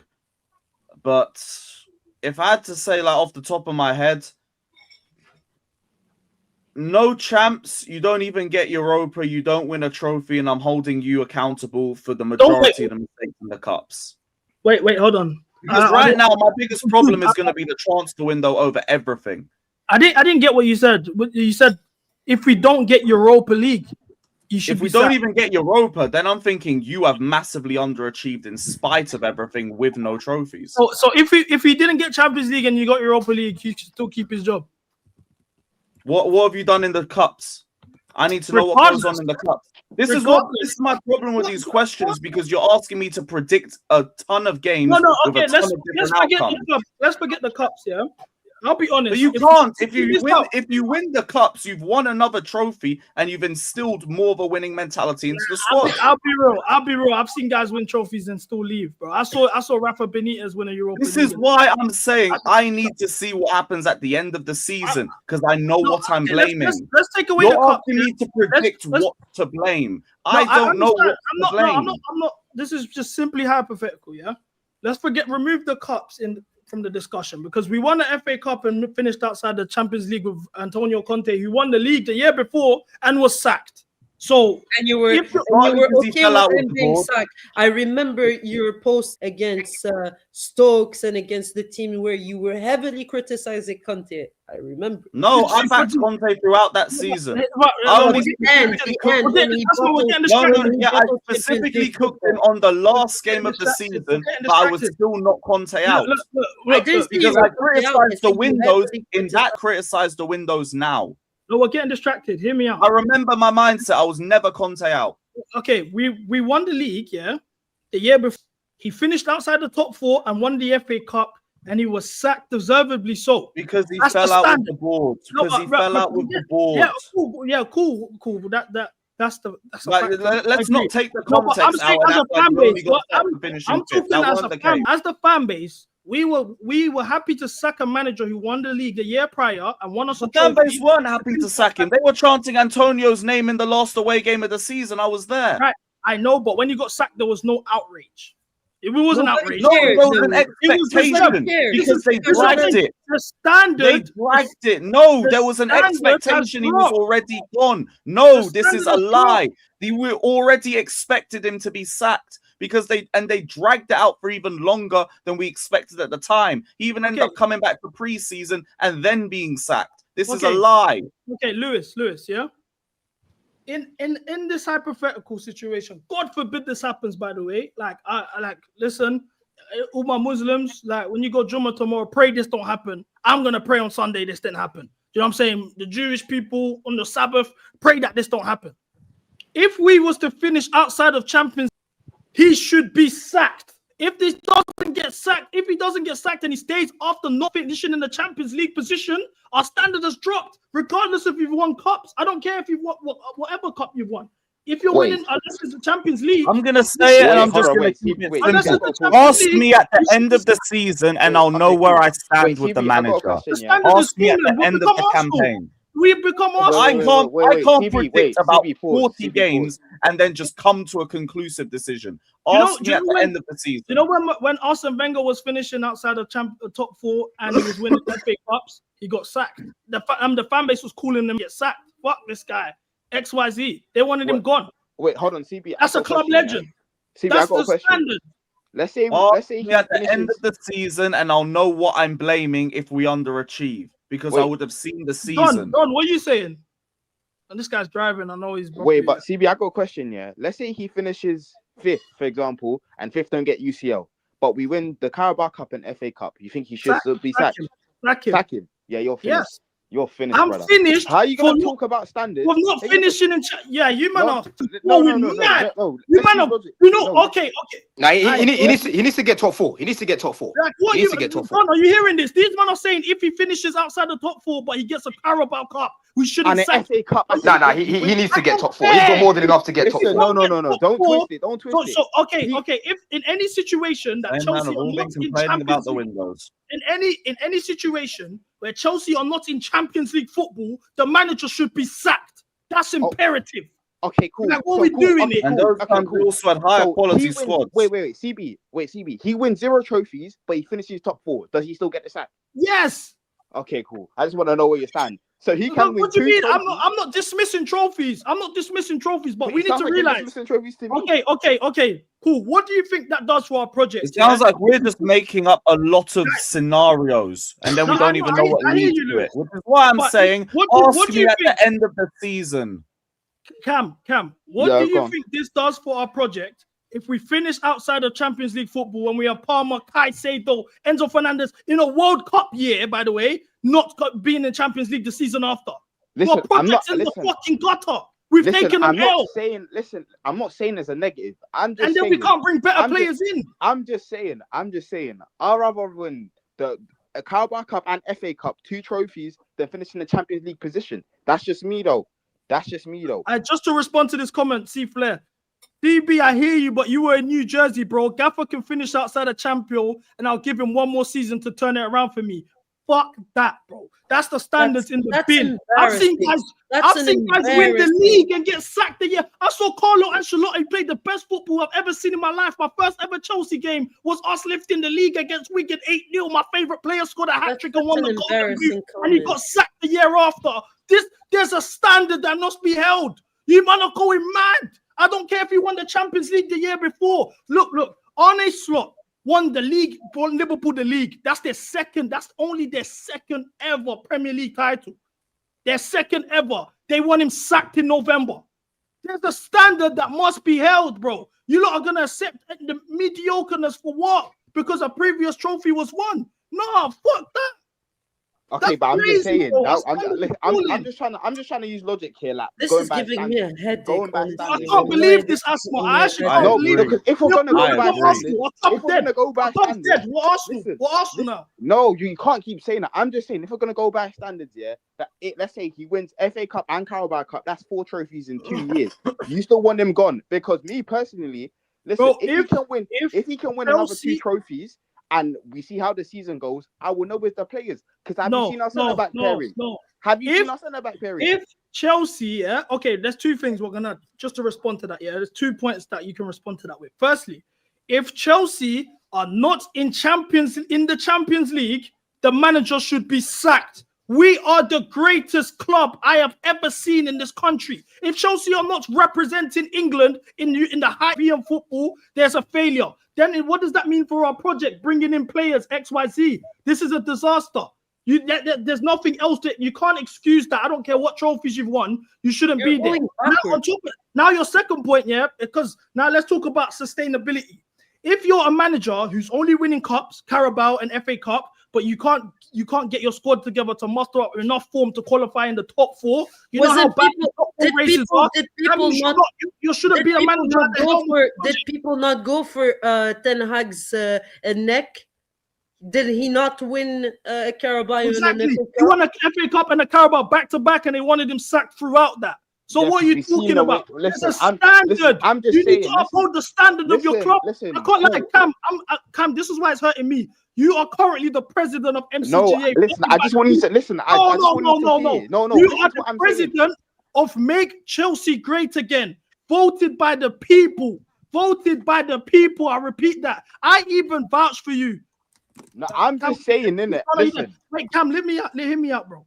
Because I think we're losing sight on what this is. We're losing sight of why we do this in the first place. MCGA means Make Chelsea Great Again. You was up with me on that stream when we even decided to do this MCGA Make Chelsea Great Again shit. You was there that day. You was voted by the people to be the president. The reason MCGA was even put in place was because we noticed the standard of the club was dying. We wasn't the Chelsea that we used to be as a fan base, and it was to motivate the fans and uphold the standard of what Chelsea used to be. This is why we do this. You know, when everyone used to argue about trophies, we went 3 years without a trophy, and that was the longest trophy drought we had since 2007. That's why MCGA Make Chelsea Great Again came about. As the president, how dare you try to excuse a manager not getting Champions League football and say, oh, he should keep his job? That is 9 games. Do you remember when people used to criticize Tuchel for being a cup coach? Yeah, cup manager. I can't lie. We're having a re-election tonight. You've lost your job. You're not president no more. You're not president. Nah, listen. You know it's TB. I'm not even. Can they slot in and take his place? I'm not even putting that in my mind, yeah, about not getting top 4, bro. Because I'm sorry, bro. This league is rubbed. Yeah, this league is rubbed. I'm telling you, bro. In the context of this league and the players that we've got and the squad that we've got in comparison to others, you can't get top 4. Get the fuck out, bro. I'm telling you. If you can't get top 4 in this Premier League, get out. Because you've got more than enough to be getting top 4, broski. Yeah? Even with a fucking trophy. Yeah? There is no reason why this squad should not be getting top 4. If we're not going to compete this year, I'm annoyed by that. I'm pissed by that. But the bare minimum is to be getting. We're talking about competing for the league this season. Top 4 ain't no achievement. That's just the bare minimum. That's just like me going in my car and driving. That's just the norm. Yeah? Top 4 is just the norm. Yeah? Let's not make it like a big achievement. We should not be even thinking about not getting top 4. We are getting top 4. We're getting it, broski. We must. Like I said, it was just a hypothetical thing in what I said. Yeah. I was just asking. I just wanted to see where your head was gone. No, because me personally, I can slot in. I can start my campaign if you want. Listen, Asma, we might have to have our first female president, you know. like I said before, I've been Maresca out since like 2 weeks ago, innit? Like, I think when it comes to it, he's not the guy, because realistically, I think we should be winning the league this season. With all the games we had and the way the league is moving, I think we should be winning it realistically. I was just posing a hypothetical to see where your head was at, innit? Okay, but the funny part here, you know, in this conversation, the funny part is that we have a lot of similarity views. It's just that's that what I was saying earlier. We all agree. The way we express them is different because some people have agenda to maintain, but we all have similarities. But Don, you was obviously not here when I asked the question. Yeah. What would be a season where you look at and say Maresca has to be sacked, like an ending of a season? I just told you, bro. If you can't get top four, if you can't get top four with this squad, you've got to go, because the only way I see us getting top four, is if like Palmer gets injured and João Pedro's gone and we've literally got no Delap, we've got nothing in the team. But broski, I'm sorry, this team has to be getting it, man. Right? Who's gonna be competing for top four in the season? Let me go look at the table and tell you. Aston Villa haven't got a better squad than Chelsea. This is what I'm saying. They're on better form. They've got a better squad than Chelsea, bro. Don, yeah. Do you know what's mad? Yeah. And also, guys, we're gonna redirect this afterwards to Don's stream at 6 p.m. on his channel as well. Make sure you know I'm still there. But as I was saying, not tomorrow, today. My bad. You're somebody who rates the squad very highly. We've obviously. I don't rate the squad very highly, bro. I just think we're covered in most areas. You've done like combined 11s with Arsenal, and you've said obviously you put you players in a combined with Arsenal. So you rate them to obviously Arsenal are competing for the league. So you rate them to a level where you see these players capable of winning the league, correct? Bro, we've got players that start for us who go to them and start and help them win the league the same way. Yeah, exactly. Okay. So now I look at this league table. I'm going to ask this question again. I asked this earlier on Robert and Asma. Yeah. Squad than us. Bro, I don't think this is the conversation, CB. We need to break it down even more. Because one thing I've realized about YouTube, bro, people don't know how to comprehend properly. You say something and they'll take it as something else. It's clips, isn't it? They'll pick it up and take it as something else. For me personally, when I'm looking at Arsenal and I'm looking at Chelsea, we're the two teams that are covered in the most areas, right? I look at Man City, for example. They haven't really got any real right-back cover, yeah? They're playing Nunes, who ain't even a natural right-back. They've had to move his position. The other guy is fucking Rico Lewis, yeah? Right wing, they haven't really got a right winger. Cherky, he can play there, cool. But other than him, it's Oscar Bob and Broski, even Garnacho and these guys are contributing more than him, right? I agree. That right side is dead. Their midfield depth ain't great either. Rodri is injury prone, as it is, yeah? They've got no one else other than him that can play in that position and they're in like a rebuild phase too. Yeah, they're in like a little rebuild, yeah? And then I'm looking at like the left-hand side as well, the left wing. Marmoush, for me, ain't a left winger. He's more of a Haaland backup. They've got Doku on the left. Okay, Savio could play there too, to be fair, right? I'm looking at, for example, now you go to Liverpool. Bro, Liverpool, look at their cover at the back right now, broski. It's Gomez we're gonna do it squad by squad for the league table. Hold on, let me finish, bro. Salah is Chiesa, cool. They've got one DM in their squad, Endo. That's it, right? Their left-hand side is Gakpo and Rio, right? That's their backup. I look at Chelsea. Let me go through Chelsea, bro. We've got Cuckoo, Hato, yeah? You've got the centre-back depth that we've got. I don't really rate it. That's the weakest part for me. Our right-backs, Gusto, Reece. Our midfield, come on, it's self-explanatory, bro. We've got midfielders for days in this team, yeah? Our right wing, we've got Neto, Esteval. On the left, you've got Gittins and Garnacho. Up top, you've got João Pedro and Delap that can play there, yeah? Even in the midfield, if you want to talk about Palmer, you've even got Buonanotte and these sort of guys, right? Guiu, we've got Guiu available. We've got Tyreek George. For me, I'm looking at the squad. Whether people don't rate the quality, I think we're just more covered to deal with more injuries, to deal with more competitions, right? I 100% agree. That's what it is. You get it? Go on. I'll let you take over. Okay, now, because what you're saying is important, and I want to just ask you a follow-up question. This to the panel, yeah? So would you say, based on what you said about Manchester City squad, we're going to go team by team, but based on the league table, don't worry. But based on the Manchester City squad, would you say the manager's just doing a great job with what he has? He's bringing the best out of his players and helping them reach the highest level of quality through his system? I mean, they've got fucking Haaland for one, who's an all-timer. But you put Haaland in the Chelsea, we're eating. Yeah, imagine Haaland playing with Palmer and that, Enzo and that, broski. Even João Pedro. We also have players like, for example, Cole Palmer finished higher than Haaland in the Ballon d'Or this season. You could argue we have generational players in our team too, in our current squad right Palmer now. hasn't been fit. We haven't seen Palmer barely this season. We've barely seen him, bro. If we had him, again, football's a game of ifs, people. If we had him, we'd probably win more of these games. I got a question though. Palmer's actually been good this season. Palmer's been good. It's a bit random here, but it's on the topic of depth. What happened to Buonanotte? Because I said this earlier as well. Because why is Gusto coming on? I was just thinking when at the Atlanta game, I'm thinking, why is Gusto coming on and not Buonanotte? He looked frustrated too on the sideline in the against Atalanta when we saw a clip, like we saw small clips of them going back and forth. He looked very frustrated. Him and Esteval were upset. Yeah. Okay. Panel. Do we have a better squad than Aston Villa? Of course we do. Yes. That's not even a question. Yes. Do we have a better squad than? Okay, no. Before I answer that, so right now Aston Villa are 5 points ahead of us in the league. They've beaten Arsenal. Massive 5. They've beaten Arsenal. They've got the best form in the league. 5 wins in their last 5 games. Mm-hmm. Is this a coaching? Is the coach just a better coach than our manager right now? I would like to say that Aston Villa, just to put some context, Aston Villa barely bought players for FFP reasons. Okay. Right. Aston Villa, before Emery, they were relegation bound. Aston Villa made European football. And look where they are now. Just wanted to put that context. Okay, if we're gonna say that as well, Asma, we have to remember the first 5 games of this season and only scored 1 goal. Yeah, they couldn't score goals, but they improved. They couldn't score goals, but the performances. Did you watch them? So then, why? You need to think of this like a race, though, bro. There's certain times in a race, one guy's here, the other guy's there, then that guy's faster. No, but I'm talking about performance. When they couldn't score a goal, they were trying to create chances. They played well. You would see that it would be coming.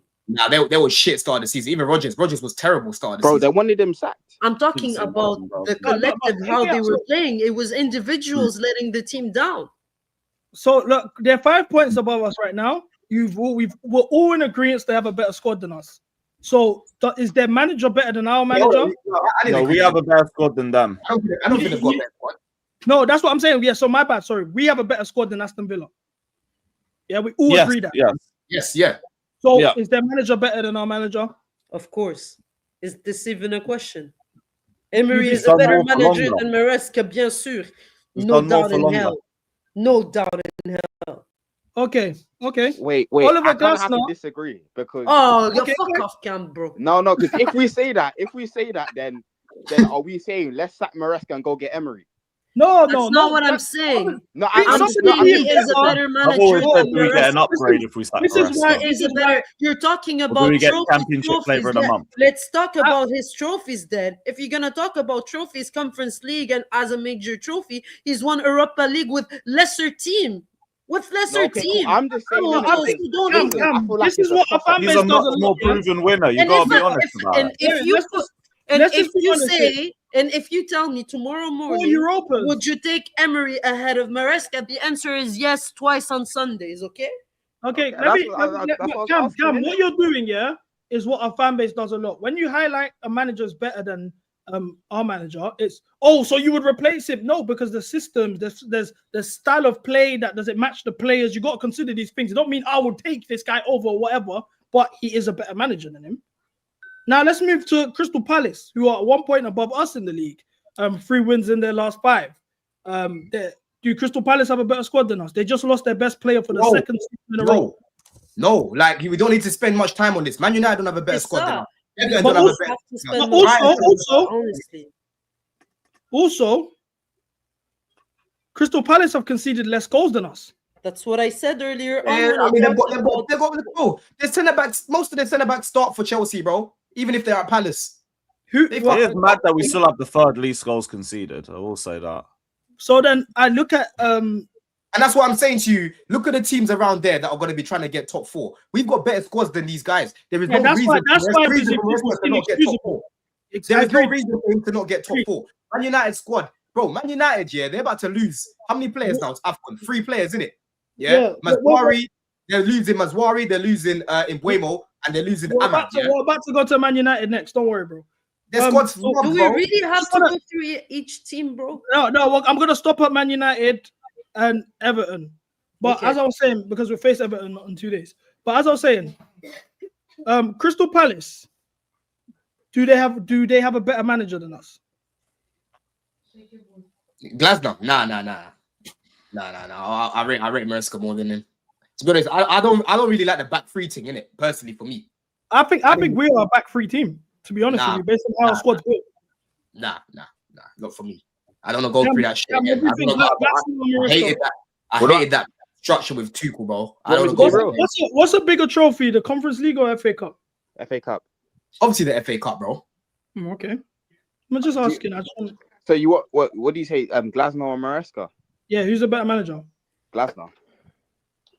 Okay, now let's Maresca for me, man. Let's now go to Man United, who, by the way, have the same amount of points as us, same amount of wins as us, scored more goals than us this season, and they want their manager sacked. I've just told you, there's no way they've got a better squad than us, broski. Impossible. A better squad than us? No Do you chance. think Man United have a better attack than us? I think Mbuemo starts for us. That's it. Cunha? Cunha. I mean, where would you play him? He's not a left winger. Listen, I wouldn't play Cunha up top. Unless you want to play him in the 10, but he's not starting ahead of Palmer. I'd start Mbuemo on the right, if anything. Over Esteval? Well, I would love to start Esteval right now, but I'm saying Mbuemo's guaranteeing you goals. Okay, Cunha in the 10 or in the 9? I'm not playing him ahead of Palmer in the 10. Impossible. No, but if with Palmer not being available, you could put João Pedro up top and Cunha in the 10. I'll do that. Yeah. Okay. Would Lenny Yoro start for us? Yes. Yoro right centre back. I mean, without Fofana, probably yeah. Does Maguire start for us? Move, man. Nah, to be fair, he's better than Tosin. Does De Ligt start for us? Bro, you're talking about back three centre backs, bro. De Ligt and Maguire in this shape that we play, because you like to crash the shape. The two centre backs left at the back. I'm just asking questions. I haven't said my opinion. Die out there, bro. Maguire and De Ligt in this system would die, bro. Impossible. Okay, but you would take Euro. Yeah, Euro will take him. I think he'll be able to handle it. He's been shit, but take him away from that shithole.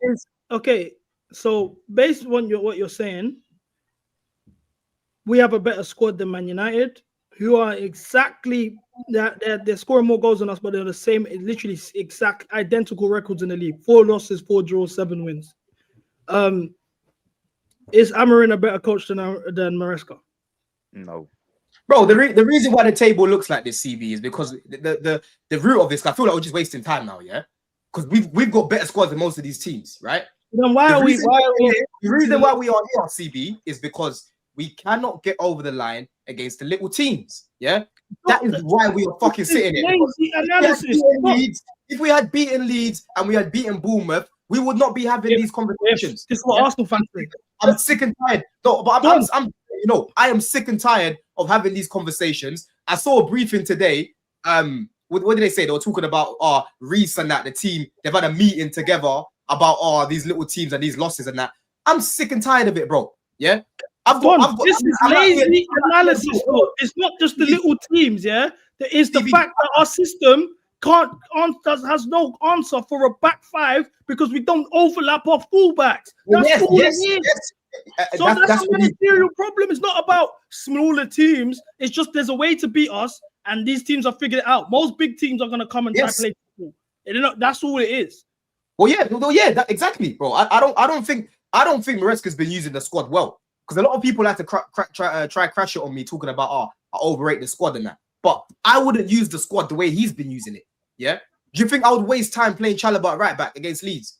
Do you think I would waste time bringing Gusto on off the bench to come on and play in midfield ahead of Santos, bro? Yeah. Even ahead of Buonanotte, I'm not doing that. Right? These are just the negative. Even the other day, yeah, Atalanta CB, right? That video of Fabregas. I don't know if you've seen that video of Fabregas. He said it best. If you're the other team and you can see the managers making all these defensive subs, right? That's basically him telling you, that he's trying to he just doesn't want to lose. He just doesn't want to lose. He's not trying to go for it. Yeah. If Maresca had made attacking subs against Atalanta, the dynamic of that game changes because we'd have still been attacking them, right? Bringing on Gusto and moving Gittins right wing is basically you telling me that you're trying to preserve the lead. You're not trying to win the game, yeah? And that fucked us up in the second half, bro. We threw away the game in that second half. And I'm seeing him making too many avoidable mistakes. These are just simple things that he's doing, and he's trying to overcomplicate things, bro. Yeah? Why do you want to overcomplicate things? Why can't you just do the basics? Why can't I just see a midfielder in midfield? Why can't I just see a right back at right back? Why can't I just see a proper right winger at right wing? Esteval has barely played since coming off at halftime against Leeds. You don't give him a single minute. And don't tell me, oh, it's because I'm saving him for Everton. Because he might not even start against Everton. Can I ask you a question, Don? Go on.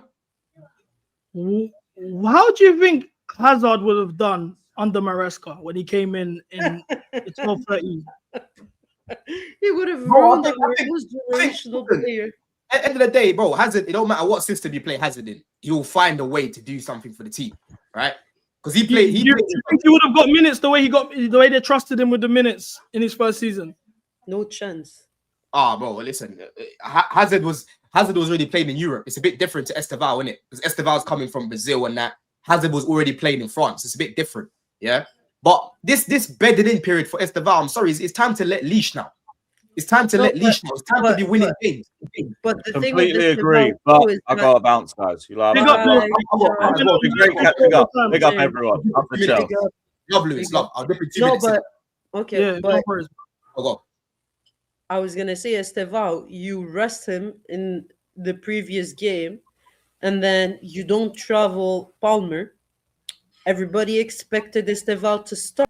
Everybody expected Esteval to start against Atalanta. He's on the bench. He doesn't even get a minute. And then the manager comes in and say, "Oh, it's an unfortunate event. I had to sub off. What's his name? Fofana. You still had one sub. You only used 4 subs. What's your excuse?" Like, this is diabolical. This is inexcusable. This is not okay at all. At all. I'm sick and tired of sitting here and just excuses.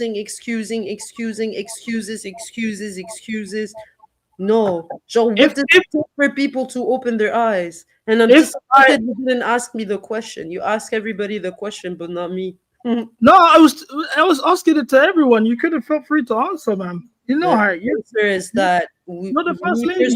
Me personally, I think that we should have sacked Maresca last season. I think it's long Oh, overdue. no, now you're whining.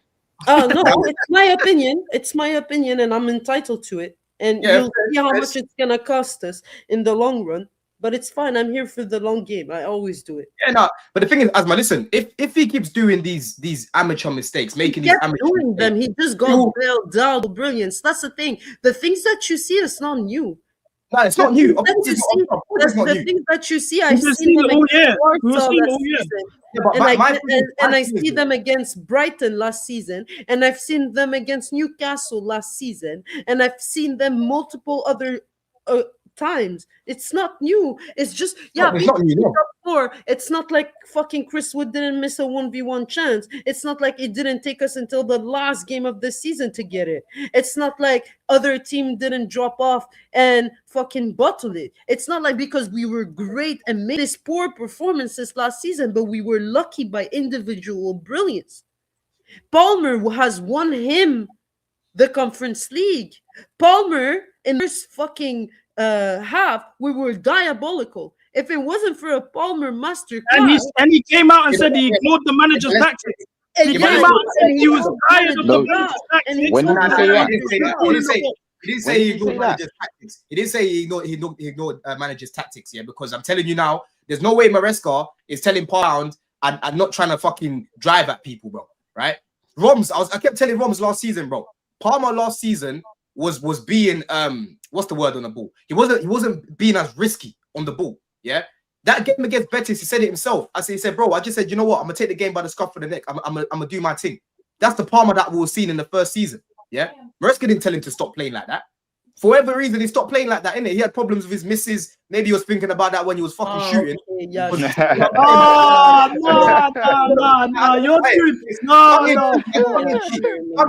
doing You're doing the Man United Rashford thing. You're doing what they're doing. Tongue in cheek. I'm just saying, last season Palmer wasn't like the Palmer I saw in the first season. He was looking off of it. Right? Okay, but you know, if you look at it, as my main thing with Maresca, right, is usually when he fucks up, when he realizes he fucks up, I see this guy try to rectify his mistakes. Yeah. In that final, Gusto was stinking. He brought on Colwell, I think it was, yeah, and Reece in it at half time. Yeah. And then the dynamic of the game completely changed. So I'm just praying now, Asma. We never see Tosin in the Prem again. Yeah. You keep him for the games against Cardiff and these sort of guys. Josh should be ahead of Tosin. Josh needs to be ahead of Tosin, right? And going forward, I don't want to be seeing Gusto playing as a midfielder, advanced midfielder again. I don't want to be seeing that shit again, especially when you've got midfielders in the team. Yeah. Last season, I was like, okay, there's a certain man that are injured. There's no reason to be playing Gusto there when you've got whatever you think of Bonanotte, he's a midfielder. Yeah. Santos is a midfielder. Bro, CB, you bang ball, bro. Imagine now you're sitting down, CB, you're sitting down, your manager's telling your boy, who's a fucking left winger, you're a right back, CB. He's a left winger. He's saying to your boy, yeah, get changed, you're going on that right back. But you're the right back. Oh, it's a this. You be looking at him like, bro, see what? But Don, let me ask you a question, because we talked about the midfield, and this was one thing we didn't touch on when we came.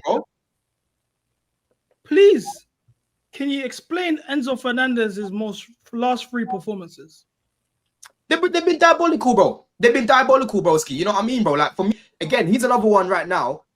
Maresca's not rotating. Aside from Barcelona and Arsenal, what's he done this season? But I thought he had a good November. I think he had a very good November. I think he had a slow start. He had a slow start to the season. He started to pick it up. And then, yeah, recently, bro, the past 3 games, I'll be honest with you, he's been shit. But at the same time, I'm seeing this guy be running to the ground. It's like you call him Cesc Fernandez. I don't call him Cesc Fernandez. I don't know what this guy's talking about. It's never even left my mouth. Yeah, I've said he's similar in terms of his, you know, what he does from deep. They have no similarities. From deep, no. The passing range from deep is similar. Fabregas is better from deep, but Enzo, I've seen Enzo dictate games from deep the same way, bro. Yeah, but right now, CD, bro, the guy looks slumped out. And like you said earlier, he's playing with an injury right now, bro. So it's like, why are you not rotating the squad? Why are you not using the squad? And then man are going to try to come back and say, oh, the squad's overrated. It's not being fucking used. So how can you really judge it? But I can't lie, but we haven't seen Hato since Baku, bro. How long ago was that? Even Cuckoo right now looks tired, bro. Yeah? Maresca done this last December. Vega and Felix left because they were unhappy with not being used, right? Man's running the same script again. Well done, you have to be honest though. The depth. He was in the boardroom with these guys. They're telling you, we're bringing this guy. Yeah. Man, got everything he wanted this transfer window, barring the centre back. Yeah, he got rid of Jackson. He himself got rid of Jackson. He wanted the lap. He pushed for the lap move. He was happy with Andre Santos coming in. He got rid of Vega. He got rid of Nkunku. This is the things that the manager himself wanted. So when everyone's running around saying, "Oh, he got let down in the transfer window," he got the transfer window that he wanted. We can't excuse that. This is what I'm saying, bro. You know that this December period is midweek games. You know, game after game. You've got Champions League in your head. Even if you don't fully trust, man, you've got to think to yourself, "Oh, I've got to use my squad because man are getting tired, bro." Players are not going to perform to their best if they are tired, CB. It's just simple maths. That's just simple stuff, right? You're expecting Enzo to be playing the same when it's 90 minutes. What the fuck is he going to do on the pitch? And you already know Enzo's not the most dynamic guy anyway. Yeah? He's not the most dynamic guy anyway. Yeah? What? Obviously, I didn't want Caicedo to get the red card in that. But, bro, at least Caicedo's had a bit of rest because he's been getting overplayed as well. Yeah? This squad is not being used properly, bro. What I'll say, yeah, just because we're gonna wrap this up, yeah. If I was to bring in a manager to replace Enzo Maresca, my man is Felipe Luis. He's doing a wonderful job at Flamengo. He actually outcoached Maresca when they faced head to head. He's won 4 trophies in 12 months. He's also won trophies with the under-20s and the under-17s. He won the under-20s World Cup in Brazil. He is the gaffer that we need. He's a winner. He understands the club. He was at the club when the levels were high. We were competing for league titles, getting Champions League semi-finals under Mourinho. He was there. So we need to give him credit. This is the guy that I'll get behind. He will bring the best out of the likes of Esteval, Andre Santos, João Pedro as well. If he ain't pre in the Brazilian league, you're sleeping. You know what I'm saying? That's what, a top CB? CB, your hipster, yeah. Your hipster. It's not being a hipster. Felipe Luis. You're a hipster, man. Right, Felipe Luis. But as I was saying, I'm gonna wrap this up. But what I enjoyed the stream. Yeah, I haven't really been doing midweek streams for a sec, but I think I'm gonna start doing this regularly. So Thursday, early afternoons, and then we'll move on to Dawn at 6 p.m. I think that should be the new routine. We'll just have a Chelsea discussion. I like this. We had everyone from all different opinions. We had Robert, we had Don, we've had Asma, we had Cam, Lewis, Ches. This is how we're supposed to do this. We sit down together as a fan base and we discuss stuff. We go on other people's platforms and give the rivals entertainment, but we don't actually address our issues. And we've noticed today we all agree with each other. Well, we may have our agendas, but we all agree with each other ultimately. The things that we don't like, X, Y, Z. So I really enjoyed the stream. One last thing I will say, Cam, you have been officially impeached as president of MCGA. We're gonna do an election. Trying to do me like Trump. We're gonna do an election next week, but you guys forward to Don's channel at 6 p.m. Right? Is it 6? Yeah, 6 p.m. man. Yeah, I'll send you the link out, yeah, don't miss out on that one.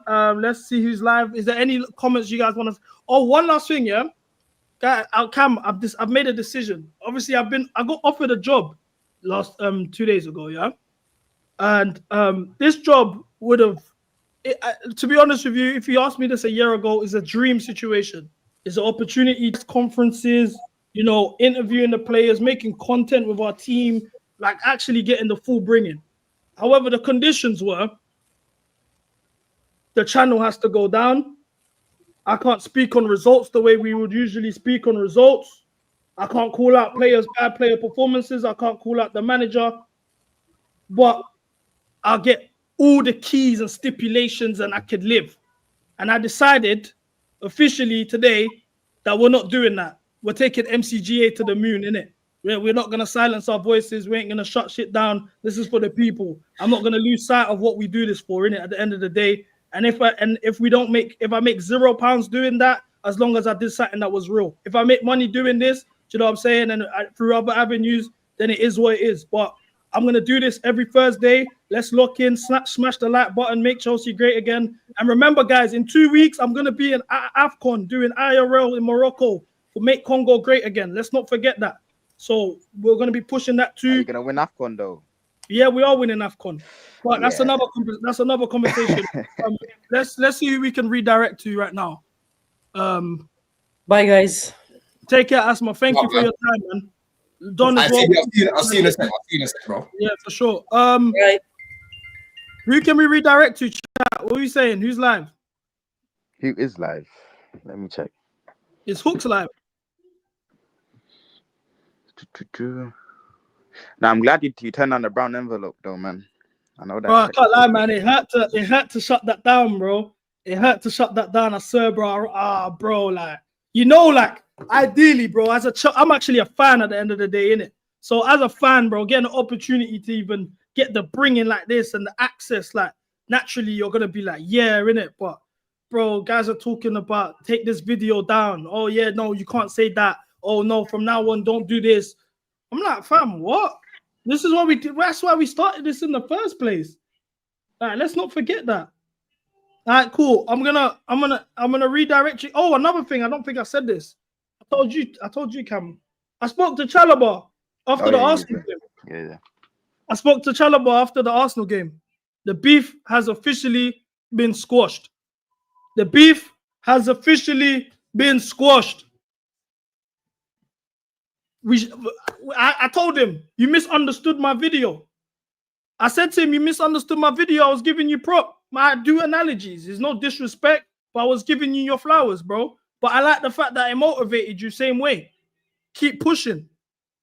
You know what I'm saying? So the beef has officially been squashed. Nah, he needs to keep pushing out my goddamn club, bro. Him and Tosin. No, bro. man, no. Since he's got the trim, he's been all right, though. That's what I even said to him. I said, since you got that trim, you've actually been cooking, bro.